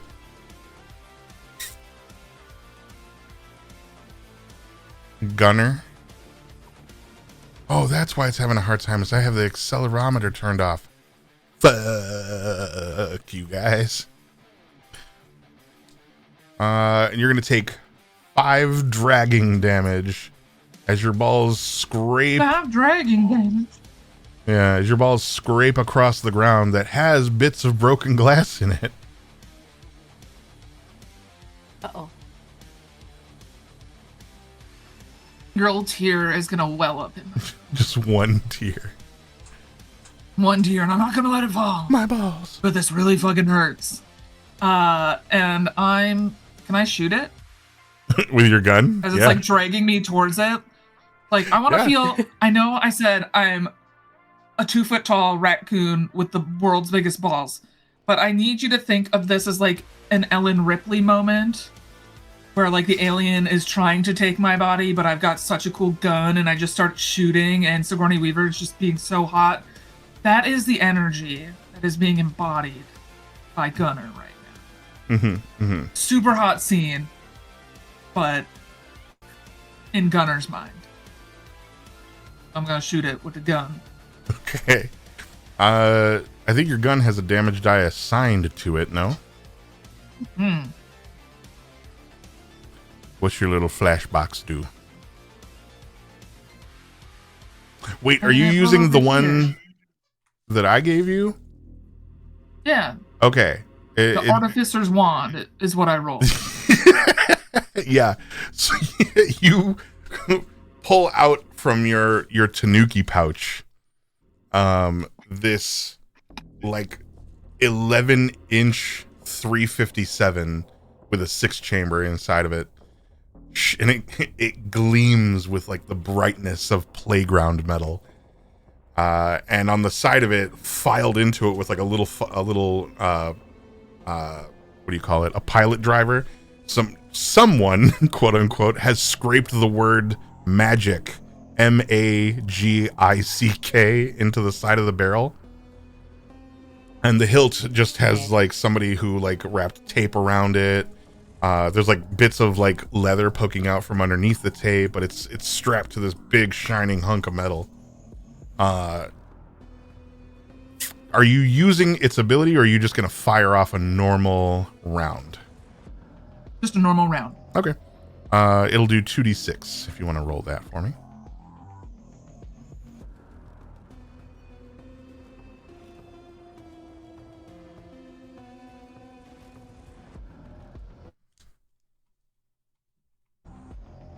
And is that added with anything? Like dexterity? No, it is. You can't really dex a gun, so it's just gonna be like I struggle to understand, at least with mechanical weapons, which is why it does so much damage. I struggle to understand how like any one of your features would assist the gun. I guess dex, if you're aiming it in the right spot, like I don't know, if you could make an argument for why one would work. Anybody can fire a gun and do the same amount of damage, but I guess like kill shots or a thing, I don't know. I'm gonna get into a deep rabbit hole if you let me here, because I am a little high. So don't let me ramble. So I rolled 10. Okay. Out of my 2d6. Amazing. And then we can have this philosophical discussion, but not here right now. Okay, for sure. You pull the gun off of your little side pouch.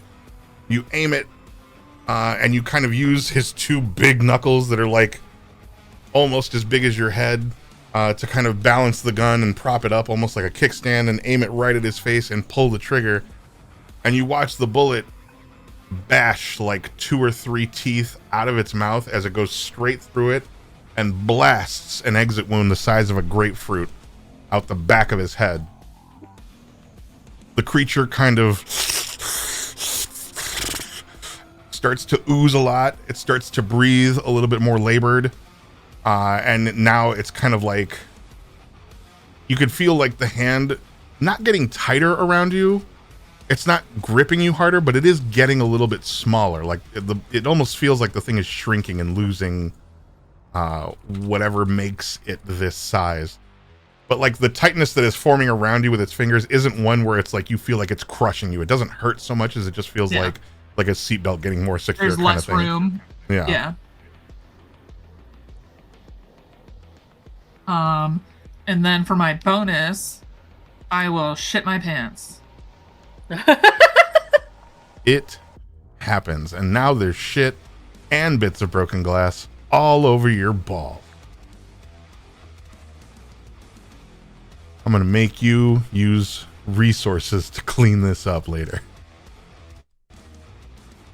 But it is still your turn, Chrissy. I do have a good bonus action. I just thought I didn't have any bonus action. Yeah. So, I have a bonus action called War Chatter, where once per short or long rest, as a bonus action, you can target a furry creature like me within 30 feet that can hear you to make a charisma saving throw. On a fail, they have disadvantage on its attack rolls until the start of your next turn. So basically, they just have disadvantage on attack rolls for a turn. Oh, They gotta make a charisma save. All right, for those things, we will. Any additional features, like if it says make a save or do half damage, fuck that shit. But if it's like a spell where it says like make a save or you'll die of laughter kind of stuff, like we'll go for that. Why not? Make it. Oh, the slow die of hell. I'm going to start using this instead of my... Because that number that just came up on your screen, I rolled that a solid 30 seconds ago. I don't even see a number on my screen. Oh, you don't see one in the game log? Oh, maybe it's in the game log. I just didn't see it transfer over. Nope, I don't see it in the game log either. Oh, well. Oh, looks like we it's because it's use private our- until I do this. And now you see it in the game log, right? Yeah, you should have that be your con save, your charisma save. Yeah, that is. So what happens, you say? He laughs until he pees himself, or? No. Go back, boop, boop, boop. I shot him with a gun, and I They made have him disadvantage giggle. on attack rolls until the start of your next turn. Oh, sure. So that- basically, I'm just gonna start like scream hissing at it in a way that kind of distracts them. Sure, we'll say it's the hissing It's and called definitely war not the chatter, exit but wound for in me, his head. It's just like angry. Okay. Yeah. Disadvantage on attack rolls. I know how we're gonna make that look. What about the other two? Leave me alone, please. He's pacing innards out the back of his head right now, but still breathing like an angry toddler. Aggie would turn to Gunner and Gunner, you're getting shit all over my outfit. You're gonna clean that later. And then she's gonna point with her other and sacred flame at its exit wound. At its exit wound. Okie doke. Ah. Radiant. That's radiant damage, right? Sacred flame. Tis. Go ahead and roll the damage. You got pretty dice. They're Come on. so pretty. 5. Oh, yeah. 5. Okay. And you said you aimed it at the opening on the back of his head? I mean, like, knowing that it's wounded there, she's going. Yeah. Let's just finish off what that wound's doing. For Yeah, sure. yeah. No, I feel you. So yeah, you snap your fingers and you see kind of like somebody starting a lighter right hovering above near its head. You just see like a quick flicker. Like somebody flicked on a lighter and then immediately let go of the button. But you see that flicker happen. And while the little flicker goes away almost instantly, its proximity to the head leaves all of the flesh that was facing it like a dead skin white color. And after the flash goes It's Harvey away, Dent. you watch as the flames kind of and then suck in for a second, and there's like a brief moment of like silence. Oops. What is happening? Oops. What is happening? There's like a brief pause of like hush before you watch the hissing. Besides all of like the goop that's coming out, there's like a gas being belched out of the open wound on the back of this thing's head. Same as the knife wound. It's just kind of like psss. You ever watch a tire explode when you have like that green goo in it to fill and seal? How it kind of like spits out a little bit of the goop, but it's also hissing. It's that kind of running blood hiss moment. So it's like it's like a gas pipe burst with water in it. And as the flame goes in and out, it then widens out again and engulfs the entirety of the air that's being blown out the back of its head. And it's almost like somebody lit that match in front of an actual gas pipe. It's like now flames are starting to belch out the back of its head. The flames are starting to catch onto its skin, and it's spreading so much faster than it should on a creature this wet and this big. And it's not long before like these white flames are now like all over the creature. It starts to screech. It lets go of Gunner as it like claws at its own flesh to try to put out these flames that cannot be put out. And you watch as it strips away like like a horror movie halal meat shop, as it strips like pieces of Euro meat size strips off of its own face and shoulders. More of the hissing comes through, and it rips enough holes that the whole thing just kind of like lets a big exhale of fire and gas out, and it hits the ground like a thick wet rag. Nothing left but like its flesh kind of draped over its skeleton like a coat rack, and a mess of this viscous fluid all over the ground.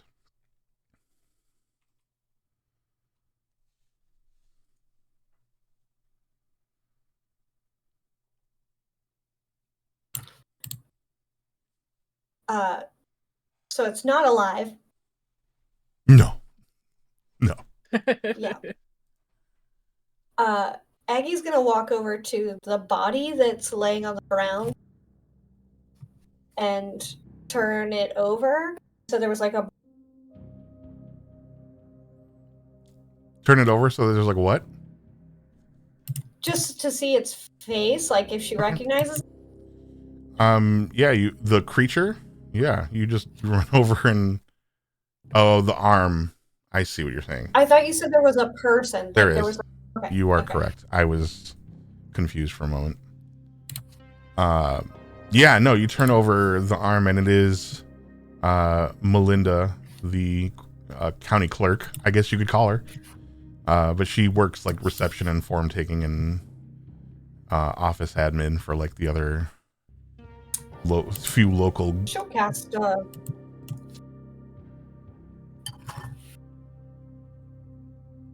a spare the dying if it's possible, but if she's already gone, then Yeah, you cast spare the dying, but like, you know, it's kind of like reaching into a bucket and expecting to pull out water, and you feel nothing there.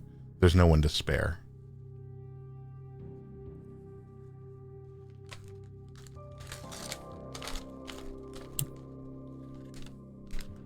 she will turn to Corvin. He is on the ground, like away from the door, but still behind the desk. It looks like he had backpedaled a bit and then hit his head on the desk behind him, and he's alive and breathing, but unconscious.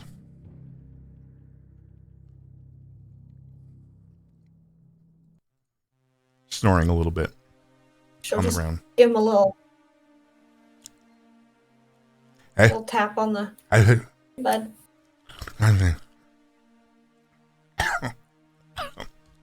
Sorry. That's the gummy, not my character. They're not that bad. Oh, God. Sorry. I tried to breathe. It wasn't bad, it just hurt. I tried to breathe it in while I was like doing something. That's why it fucked me up.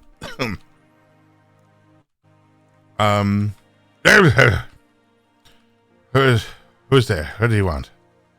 Get away from me! Ah, no! And he starts to like backpedal even more and push himself away from you in like a state of panic before he settles down and like looks around. What happened?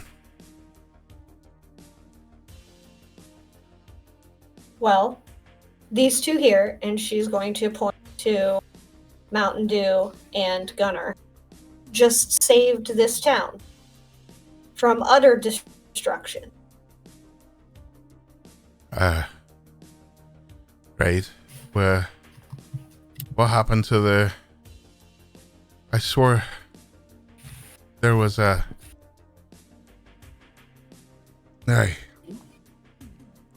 Did you take care of that horrible creature?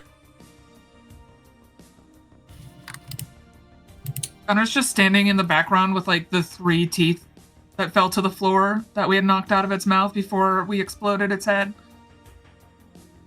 And it's just like not saying anything but clearly confirming. Also, I'm wearing gloves because I was not going to touch these without my gloves on from my In the name of the mother. blacksmithing kit. Well, I guess I owe you a bit of thanks. I'm sorry I wasn't much help.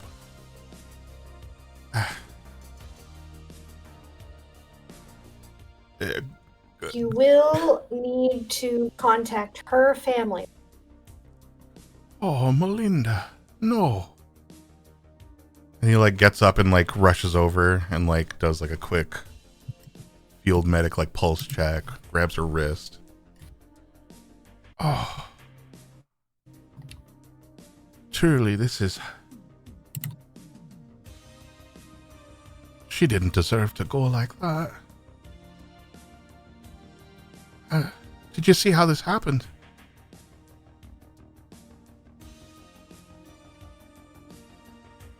Oh, I think it happened right before we walked in. Remember the big splat? That was Melinda. Yeah. Listen, I'll tend to this. I need to find the governor. Gunnar, suffice it to say, we could forget the paperwork about Mr. Fennec for now. We have more important things to contend with here than rooting through the trash. I'm sorry, I'm not dealing with this very well. I'm gonna go run find the governor. You need us to clean up here, and you go talk to No, her please family or something. don't touch anything.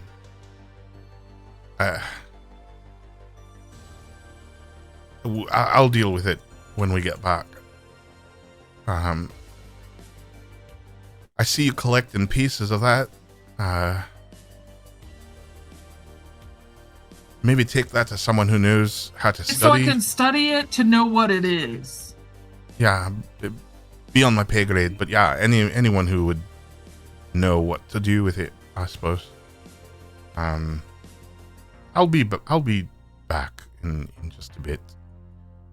Excuse me a moment, and he'll kind of run, holding his mouth out the front door. Can I cast Identify on this thingy to like try to sort out what kind of creature it came from? Because I've never seen whatever the fuck that is. Sure. So I would like to know As anything I can far about as this I know, critter. Identify only helps you identify the types of magic on a creature, which I can certainly give you.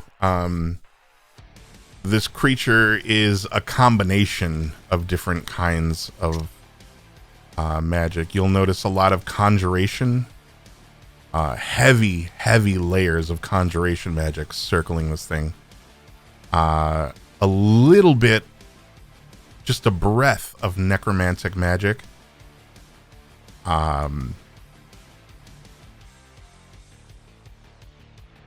And I suppose to some degree, transfiguration. These aren't spells that you recognize. They're not spells that... Just like schools of magic. Yeah, normally you would know the name of the spell that made this happen, but this seems some sort of custom work. The necromancy is a small core to this yarn ball that's been wrapped around it, made of not abjuration, of conjuration and transfiguration magic to make something, and summon pieces from elsewhere to make the thing that makes it. It's a spell that has layers, and as you start to dive deep into it using the Identify spell, your head starts to like swim when you start going too far down the rabbit hole. and it gets dizzying. That's Like smart. there's not a lot of things that you can identify even with the spell. You are able to recognize like surface layer things, but it's like, it's like instead of earth sciences, you taught advanced physics to 5th graders. You know what I mean? Like you're starting to get things that are outside of your understanding, and not just like your knowledge, but like your grasp of like how things work mechanically and magically.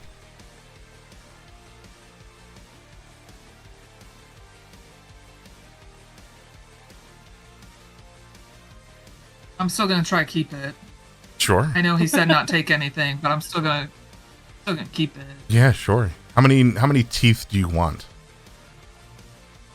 You said that 3 had fallen out of his head. Yes, I've 3 of been them got tracking bashed the number out when of you teeth shot you him. said we blasted out of his face. There was one that got like ripped aside, and then your gunshot blew out another 3, like just straight up destroyed them. Yeah. So they're mostly teeth. They're not like whole teeth. They're like teeth shrapnel. It'd be like if you took a tooth, put it in the Perfect. mortar and pestle, and Even bashed it 1 or better. 2 times, you know? Yeah. Yep. Even better. I will pick up the teeth shrapnel Okay. So yeah, you got a lot of bits to of teeth. determine how sharp it is. The bits of shrapnel are incredibly sharp. Bits I mean, of they're teeth. shards of thick bone. It looks like the teeth weren't hollow. They were solid bone all the way through. This thing didn't have like marrow of any kind or nerves that you could see. It is literally just as if somebody glued them to this thing's face. Not literally, but like physically speaking, they don't look like they were part of an anatomy. They look like they were lashed on by some sort of horrible will of effort. So you have a mess of shards that are just thick, solid bone pieces. Perfect. I'm gonna fold them up in a piece of leather cloth and just put them in with my In your Tennessee. smith's tools. Okay. Okay. I have like a shit ton of tools on my body right now, Right. and they're just in different. Yeah, they're in my because I don't have an ussy. I got a bussy. You have Testalussy, I guess. Testacussy? Pussy. I don't like testacussy. I don't like cussy. That sounds bad. And also I have a lisp, so it's not fun to say with my mouth.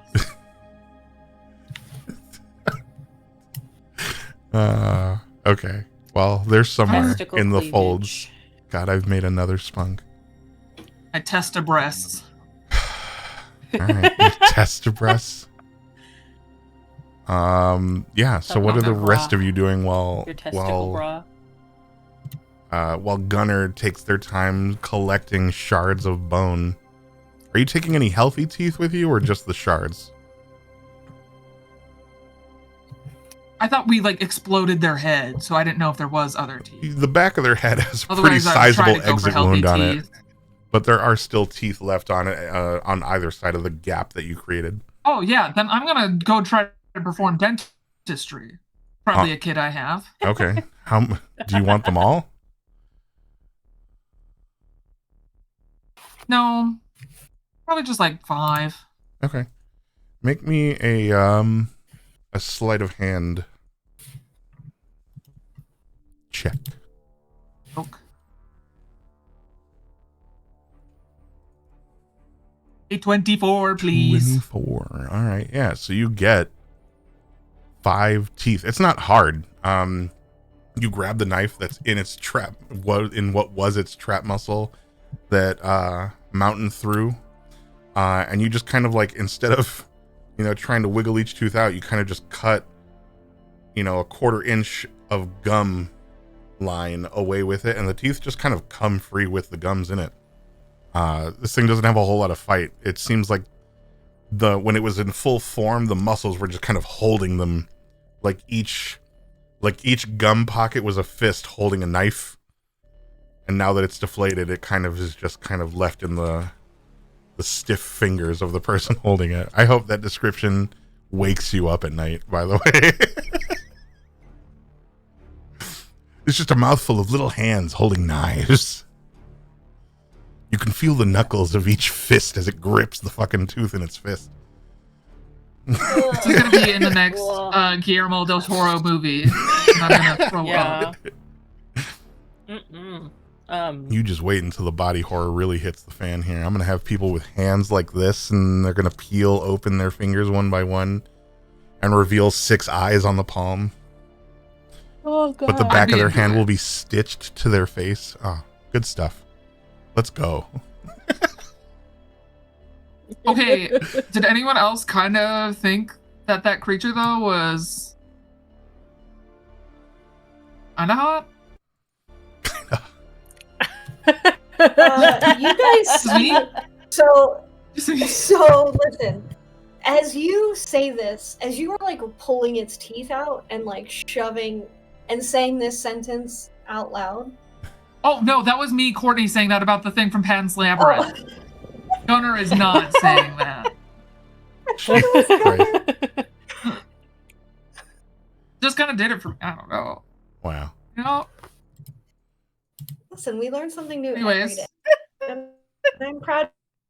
Despite our Why best not? efforts. Yeah. Yeah. I wish I could unlearn some of the things. Anyway, what are the rest of you doing while Gunnar harvests teeth? Well, when Gunnar is done harvesting teeth, Aggie would ask Mountain Dew to assist her for just a second, either before or after you, whatever you. I'd really love to torture that fence. And she's gonna try to start dragging towards the desk that's sitting in front of the cell. And she just wants to, when we are finished with its corpse, prop it up so that it is looking directly at Fenwick with 2 large claws. Okay. Hell yeah. But I also Hell want Mountain Dew to do whatever to do, or he needs to do. I don't remember if we gendered any of these characters at all. So whatever they need to do before she does that. This is like a last tip of the hat as they walk out of the. And that's all. Okay, sure.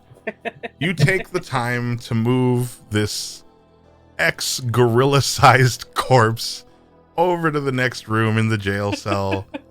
You walk into a room to meet your old pal Fennec, who, upon seeing you for the second time today, does his best Reagan impression, and I don't mean the president, I mean the girl from The Exorcist, as he says, you know, f your mother, f you, I hope you rot in the night, else fuck you, and just lets loose every insult he can.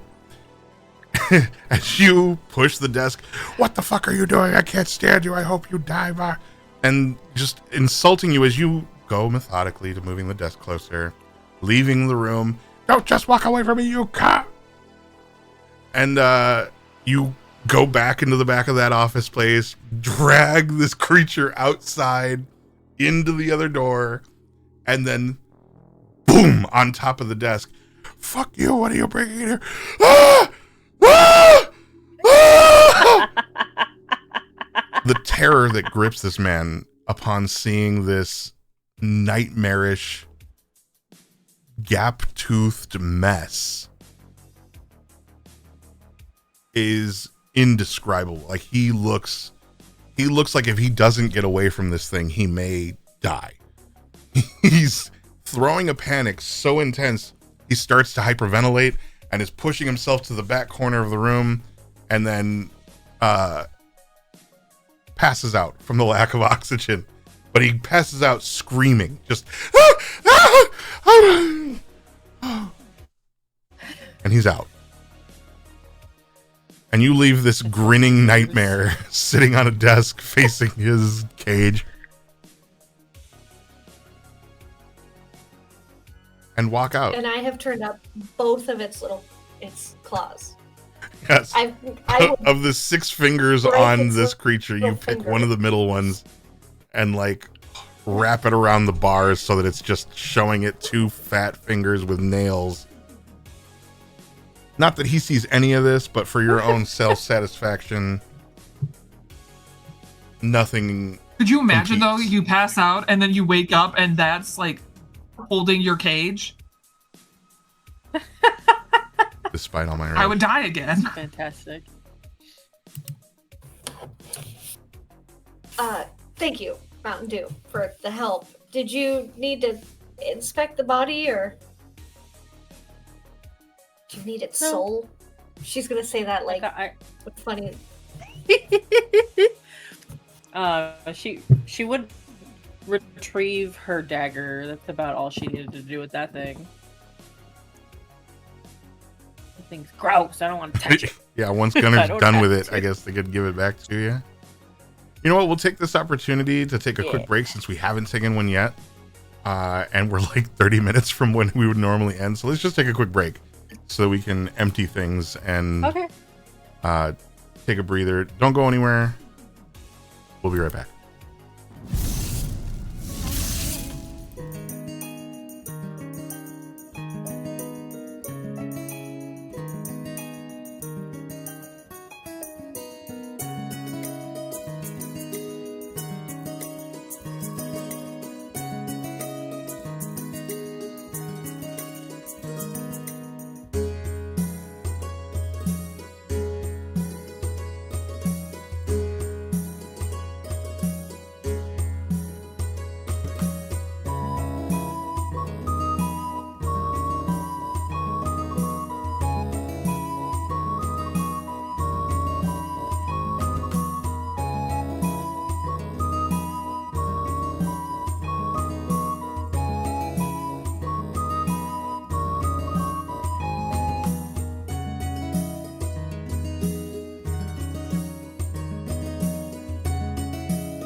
I might kill Kenku.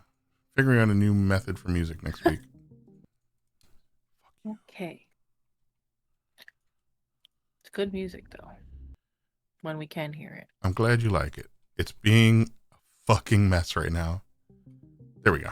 It works again. I think Discord as a whole is being a fucking mess right now. Kenku's not helping. But it's okay. Anyway, Chrissy just got done propping a monster in front of her nemesis, I guess. That is technically your nemesis. Fennec has been a nuisance to you forever. Correct. How does it That guy. feel? How does That guy. how does Agatha feel in this moment, having pulled one over on like a man who's caused her so much distress? Yeah, so you know those like maybe like the reels or the TikTok video the neighbors who are just like terrible humans, like just the most awful. That's been her experience this month. So this feels like the retribution she deserves and she is owed. There is a little whisper of like, because she is doing bad, she feels particularly good. Okay. What manner... Let me rephrase this. What argument was the largest neighbor dispute you had with Fennec? What was the driving force of your main hatred? I'd like everybody to come back in time with Aggie, a much younger, svelte, middle-aged woman. She's much older now. She was a woman of... She was married. She had, good little life, lost a husband. But a few years ago, coming into this, she started just to befriend a lot of the animals. And it started with bird feeders and squirrel houses and bat houses and all sorts of little places that critters could rest their weary souls. Sooner or later, Fenwick, being the pain in the ass that he is, just started kind of picking off some of her animal fun. Because they were like pooping on his stuff and, like birds shitting everywhere. They were just being critters. But he didn't want them around. So as he started doing that, she started to become even more protective. And it became just a basic feud over territory. It was almost as if Aggie was amassing a small battalion to encroach on his territory. Okay. Thank you for But sharing. for every that, Liz. like little critter that like maybe he caught, like if he shot one or got one, she would like hold a whole funeral. It became like a whole thing. Like she's got a small animal graveyard in her yard that very much is like got little headstones for these little guys. We held a funeral for a bird. Hmm. Okay. Yeah, I wrote down funeral for a bird. Mm-hmm. Okay. The town guard returns around the time that you're done propping this monster up in front of the cage. Like he comes up to greet you as you are entering. You're leaving the jail room.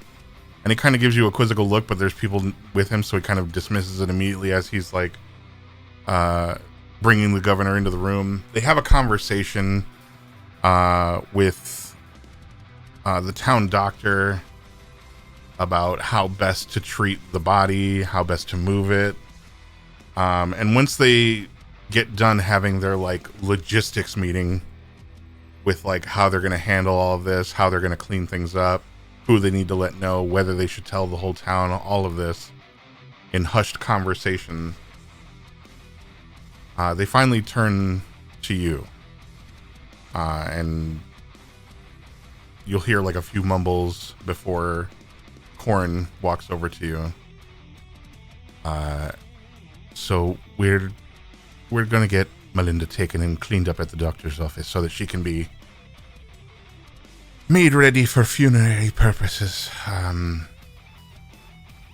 We're not telling everybody just yet.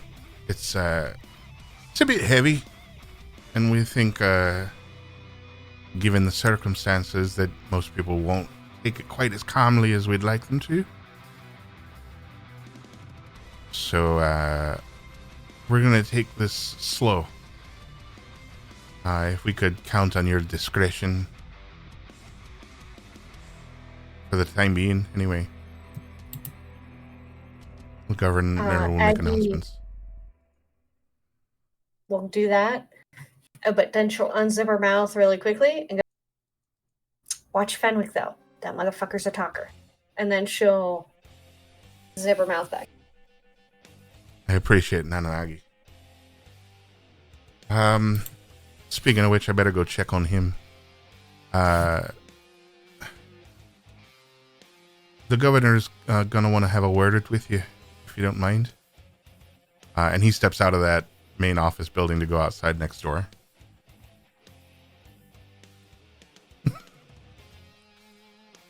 Oops. Like a few seconds later, you're... Yeah!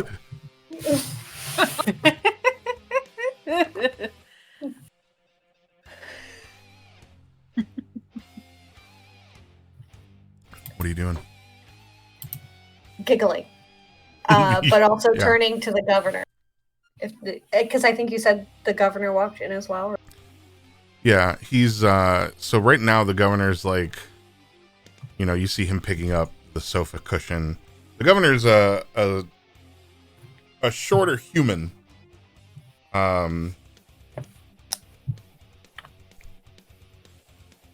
He looks to be in his, like, you know, later 40s, early 50s maybe. Young for a town elder, quote unquote. But he's got a lot of, like, there's a lot of years on his eyes, like around the corners and his crow's feet. You can tell that he's been through a lot. Aggie, you'd probably know him best. He's been a leader in this town for the better part of a decade now. People rely pretty heavily on him because he's an easygoing guy, and everybody else seems to kind of resonate with that tone and vibe. He also he's got a lot of old values that this town also appreciates, like their privacy, keeping out of you know, major events that occur closer to like the capital city in Darkosia. The nearest thing you guys have to like a major city out in this corner of the world is Emberspire. It's like a 2 days travel from here. Gunnar knows it best because that's where most of his siblings operate out of. Emberspire is a large floating metropolis closer to the away from the water edge of Thistlemore and closer to like the border where it would meet with like the other nearby countries. But they function as a kind of a not so much a metropolis, but a fusion house of like government that runs everything in Thistlemore, and also Thistlemore's university is also Emberspire U. Mostly a magical university, but they also have like general studies there as well, where people can go there to become physicians, cartographers, what have you. They have everything that you could possibly need when it comes to finding the answer to a magical query, a government law, anything. And they keep close relations with Dracosia, so everything over there is pretty much like your beacon, your hub to learning about the rest of the world and how best to approach those things. And he spent a lot of time working for Emberspire, and that's like his big claim to fame, is that he's a young, not politician, but worked at the Emberspire to learn how to like manage emergency resources. And in a post-war environment, it was appreciated. Like it was a skill not many people learned to do. And so he keeps this very small town in very clean order, and he's just a easy going dude. And he'll approach you, you being the ubiquitous you, the group.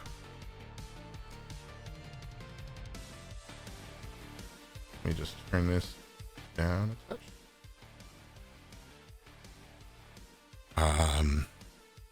Hi. So, I know you two are newer. You really have no reason to listen to anything that I'm about to ask of Agatha here. We haven't seen anything like this before, and I'm still struggling with how I'm going to describe this to the rest of the village and how I'm going to approach this, but I'm gonna need somebody to head to Emberspire and I don't know, report this. I'm honest, this is the first time I'm at a loss as to what to do. I don't imagine they'll do much, but at the very least, maybe they'll send aid. Someone who knows what to do. I'm hoping that you'll take this up. I know you.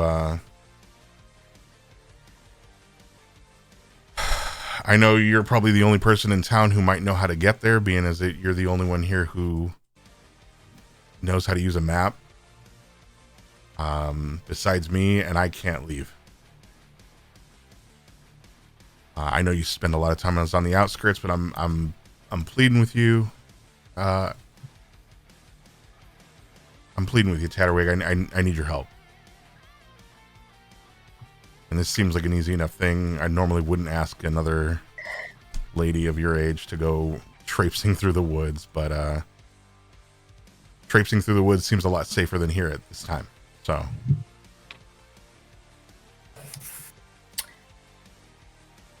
I have one request. I'm willing to go.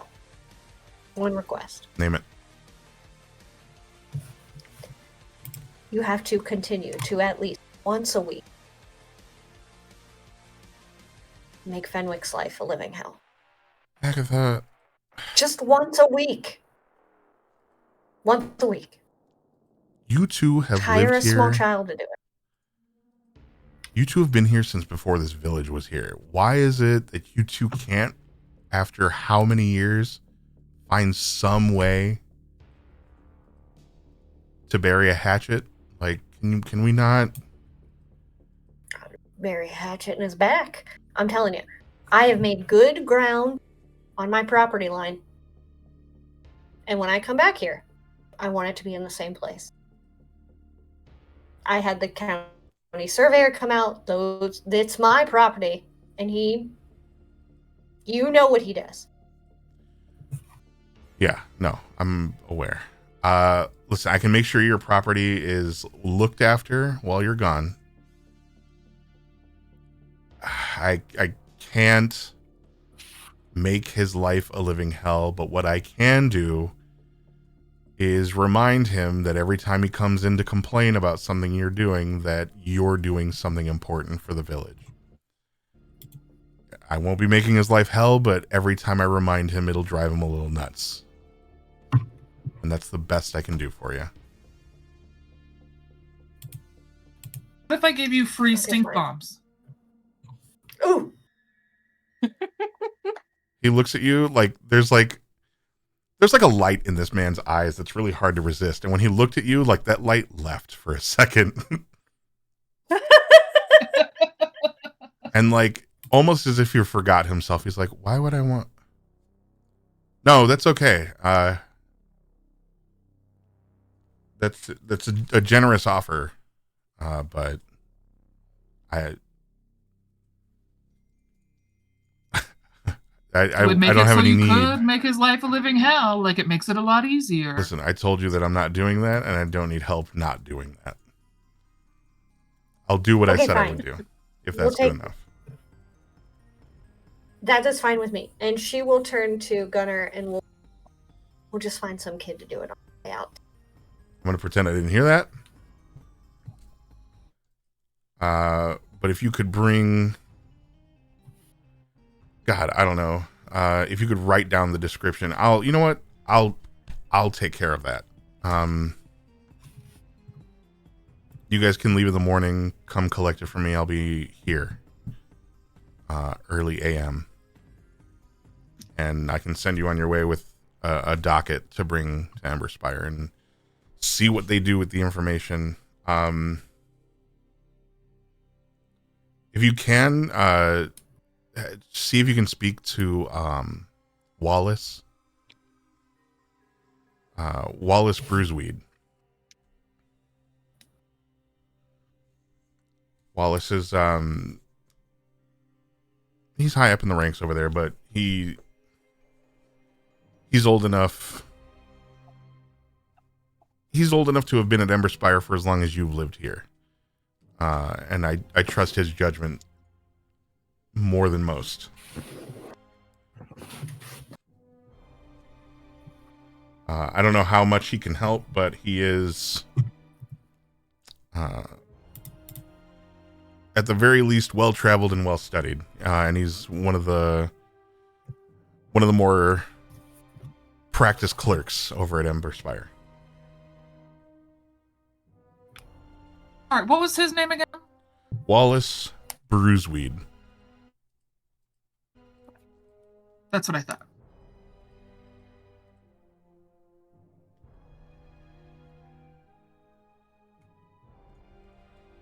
And if that's it, I've got a lot of work to do here, so if you guys don't mind.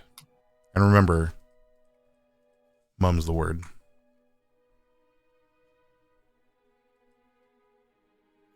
Thanks. I'll see you in the morning. And he turns away to continue trying to making some feeble attempt at like tidying up here, and letting the doctor do his business as substitute coroner for the time being. What are you guys doing? Yeah, we should leave and go outside of this place to talk to each other real quick too. Mm-hmm. And then once we get outside, and go ahead. I'm about to fight Discord because my audio is so delayed. I'm seeing like your guys' mouths move, and I'm reading your lips. And then the sound comes in like 4 seconds later. Yeah, when we get outside, I'm gonna be like, all right, so he's locked up for a couple hours. Let's go get his trash.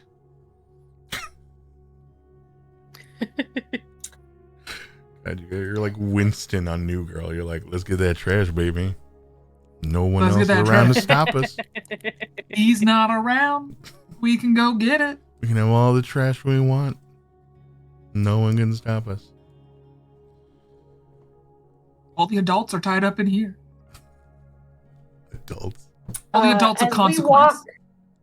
As we walk back, I will have Mountain Dew show us the snail trail that they mentioned prior to see if it's Yeah. related to the creature we just killed or if it's snail trail completely.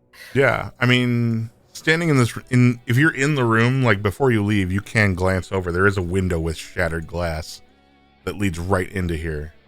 And the bottom ledge of that window is covered in gross, and it leads right up to all the gross that came out of him.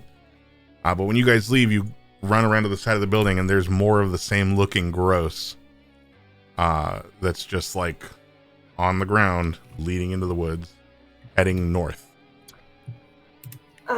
Aggie will collect some of the snail trail in little glass thing. Sure. You have a glass vial, I imagine. Yeah. Okay. So you try to collect it into a file. What kind of file are you storing this in? Is this like a thin? Are we looking at a test tube, a flask, a beaker? No, it would be more like a jar with a top. So a mason jar kind of thing. All right, you just mason jar, scoop some up into a glass. Yeah. Every Midwesterner on this fucking planet has a goddamn mason jar at any given time. I am one of those people. It's just been my. It was free. Well, it wasn't free. The pumpkin butter that was in it cost a lot of money. Mine. But this is now free. Mine were a gift, and they came with a mason jar pitcher. Exactly. Fucking. That's his redneck. Oh God. Look at you. See, you can't say shit. I guess you did say every Midwesterner. I meant it. We're disgusting people. I'm sorry, I forgot what you were doing. I'm just collecting some of its. Oh yeah, you're collecting the cum. So yeah, when you scoop it into the file, you kind of use the lid. Some of it gets on your fingers, and the sensation when it touches your skin, it's like hot and cold, but not numbingly so. It's like the sensation of like Bengay, but with a way worse smell. And also it doesn't like numb the sensation, like the sensation stays. That initial like cold and hot that you feel when you like rub that stuff onto your hands, it's like constant. And then the parts of your like pinky or something that it gets on, that like irritating cold hot is just always on you. You try wiping it off on the grass and it just will not go away. But you get some into a jar and tighten the lid, and it just looks like clear gelatin. Like it's a very jelly-like substance, but it pours like syrup. But you have some. Cool. So glad I cold burned myself with his cum. Mm-hmm.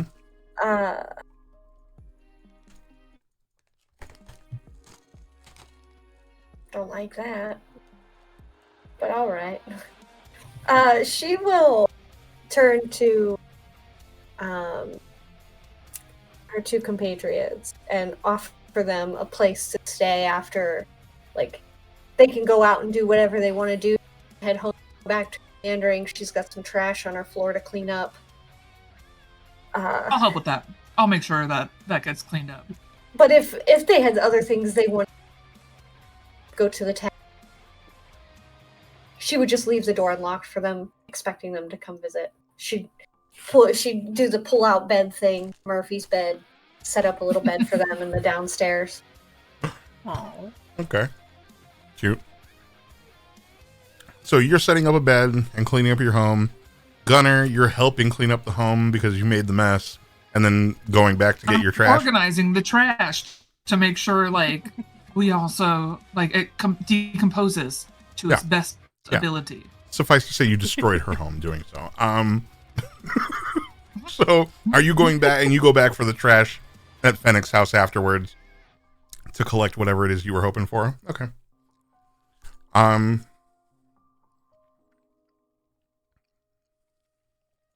I'm also going to leave inside Fennec's house because I know that the window is above the trash open. So inside Fennec's house, I'm gonna leave one of my little tiny magical devices. One of my magically imbued items. It's gonna just be let's see.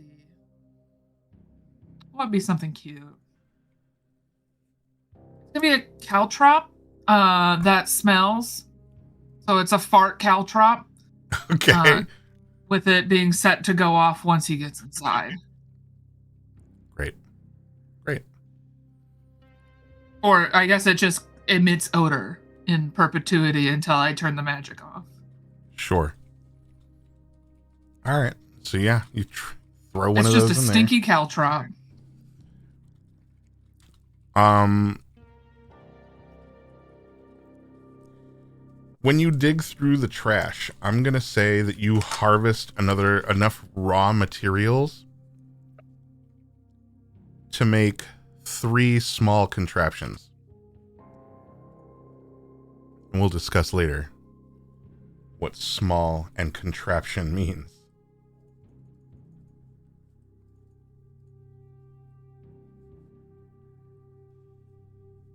The items that I infuse and stuff. Maybe. Yes, let's talk about that later when I'm not this high.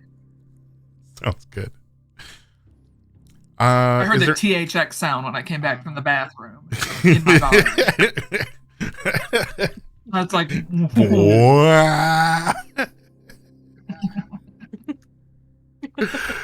Okay. Is there anything special mountain misting through the piss? What's his name? Mountain of the Dew. Misting of the dew on the mountain grass after a chilling night in autumn. Is there anything they would like to do? They will accompany and help Gunner because they were with them when they initially tried to get trash, so I figure they'll complete that task with them. that one can is just so tall. Okay, sure. Yeah, not nice. Yeah, so you manage to grab your pieces. Mountain Dew gives you an extra paw to try to organize faster. And you guys make it back to the end of the night. Is that all you're doing for the night? You're just going to bed down and deal with the rest in the morning? Yeah, but when I sleep on my back. And it kind of, like, as the night goes on, my breathing becomes more and more labored as my balls slowly crush my diaphragm. Ah. So it's like snoring. I probably need a CPAP machine, but because of my balls, you know?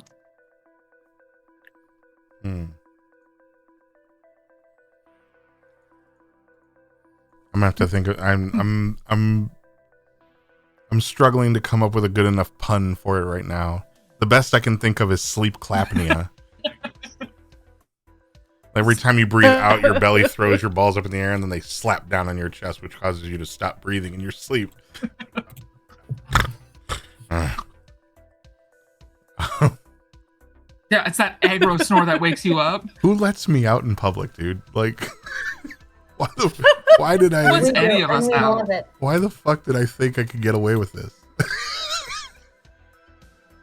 I'm gonna make us all drink and eat edibles, and we're just gonna have a good old time on the internet. I'm not gonna say anything stupid whatsoever. Hey, during the course of this campaign, I will not say anything that puts me in jail. Yeah, okay.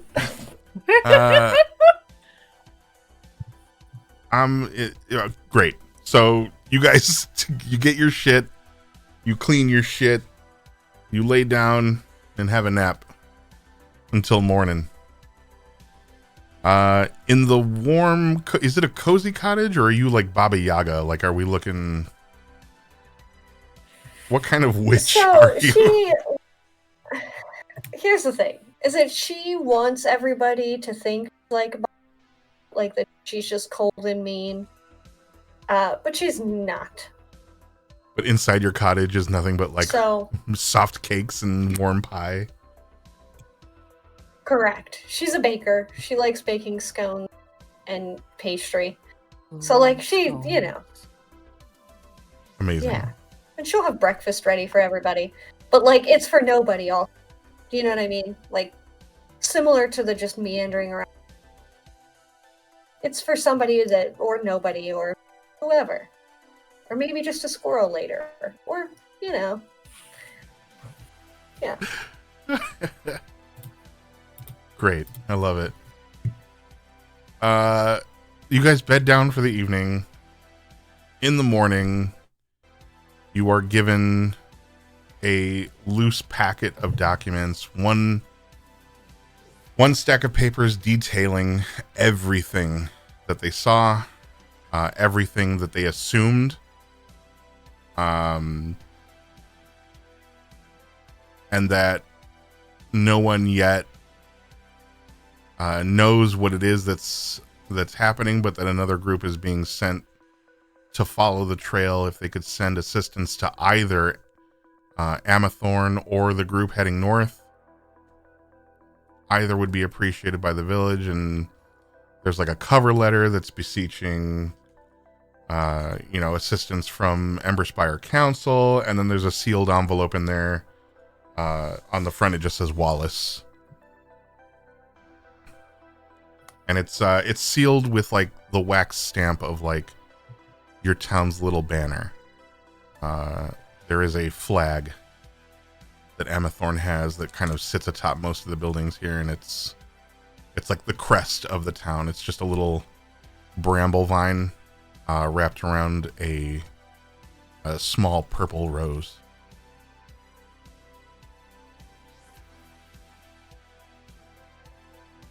But they set you off to head to Emberspire, or are you heading to Emberspire? Those will be questions we'll answer the next time on High Fantasy. Why don't we go around the table one more time, tell people where they can find you, and or if this is the next place they find you, tell them that. But we'll start left to right. Chrissy.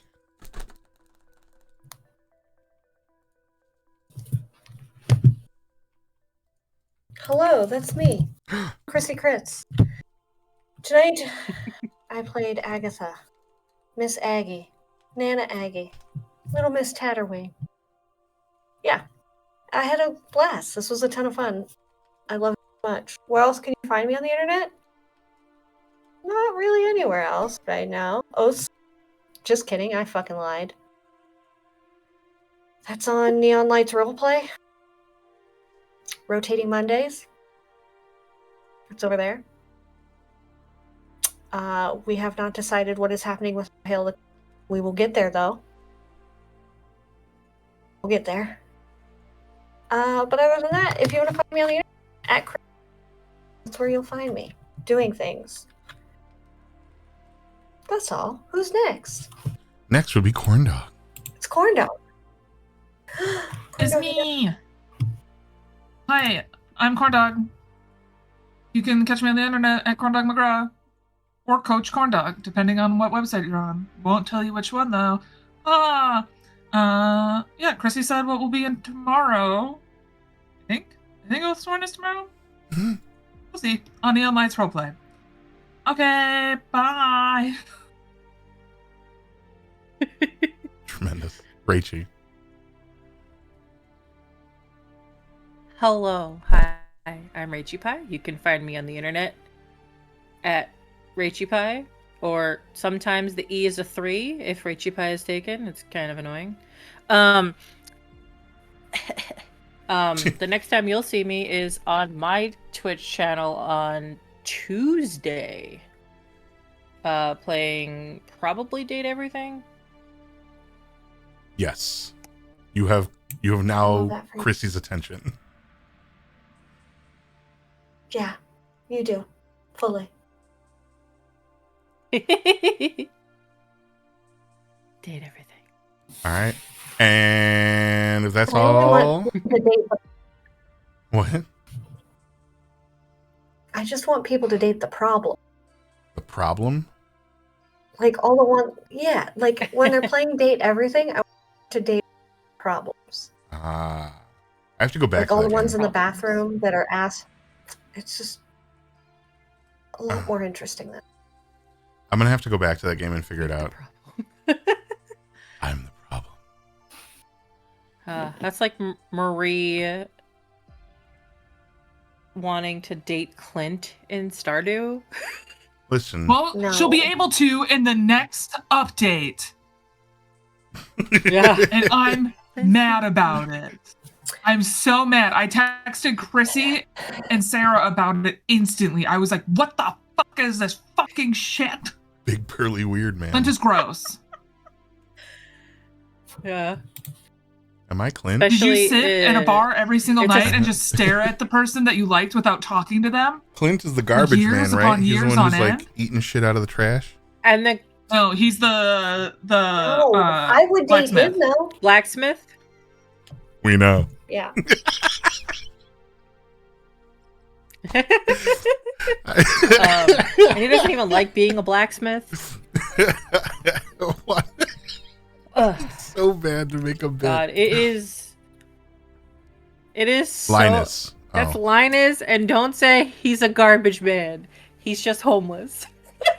I didn't say he was he's the garbage man. He ate the garbage. Like, not that he's the garbage man. He ate from the garbage. That is one of his hearts. At least Yeah, he he does has a like trash. passion for things, unlike Clint. Who only has a passion for watching a girl Garbage. across a room for years on end. And then he gets upset if that girl dates somebody that's not him. Yeah, I always claim that amethyst was my idea. You are going to be with me, Emily. My. Exactly. Anyway, this has been High Fantasy. Like, oh my God. Thank you for watching High Fantasy. I'm Bright Dystopia. Go follow all these little lovely people. They're great. I adore them. And they'll come back, hopefully, in 2 weeks.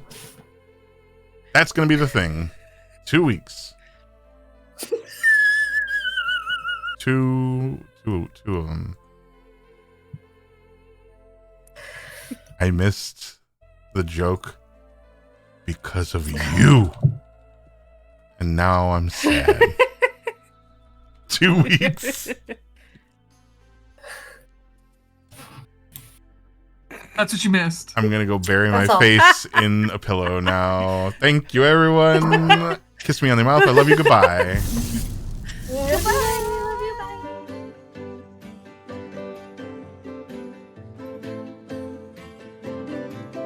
They say that while King Richard is away crusading, John is here in England in his crown parading. We might bend the knee, but we need some persuading. We ought to find a word for him. Commence the berating. Crooked, or be it rogue. Perhaps 'tis tyrant. Nay, I've a gentler term for it. I know. Self-styled. Look upon his works, ye mighty despair. 'Tis a lie, for a throne is more than merely a chair. And a crown on a name. Never did a king make. Self-styled. Thy royalty is rented. Thou wert always meant as a spare.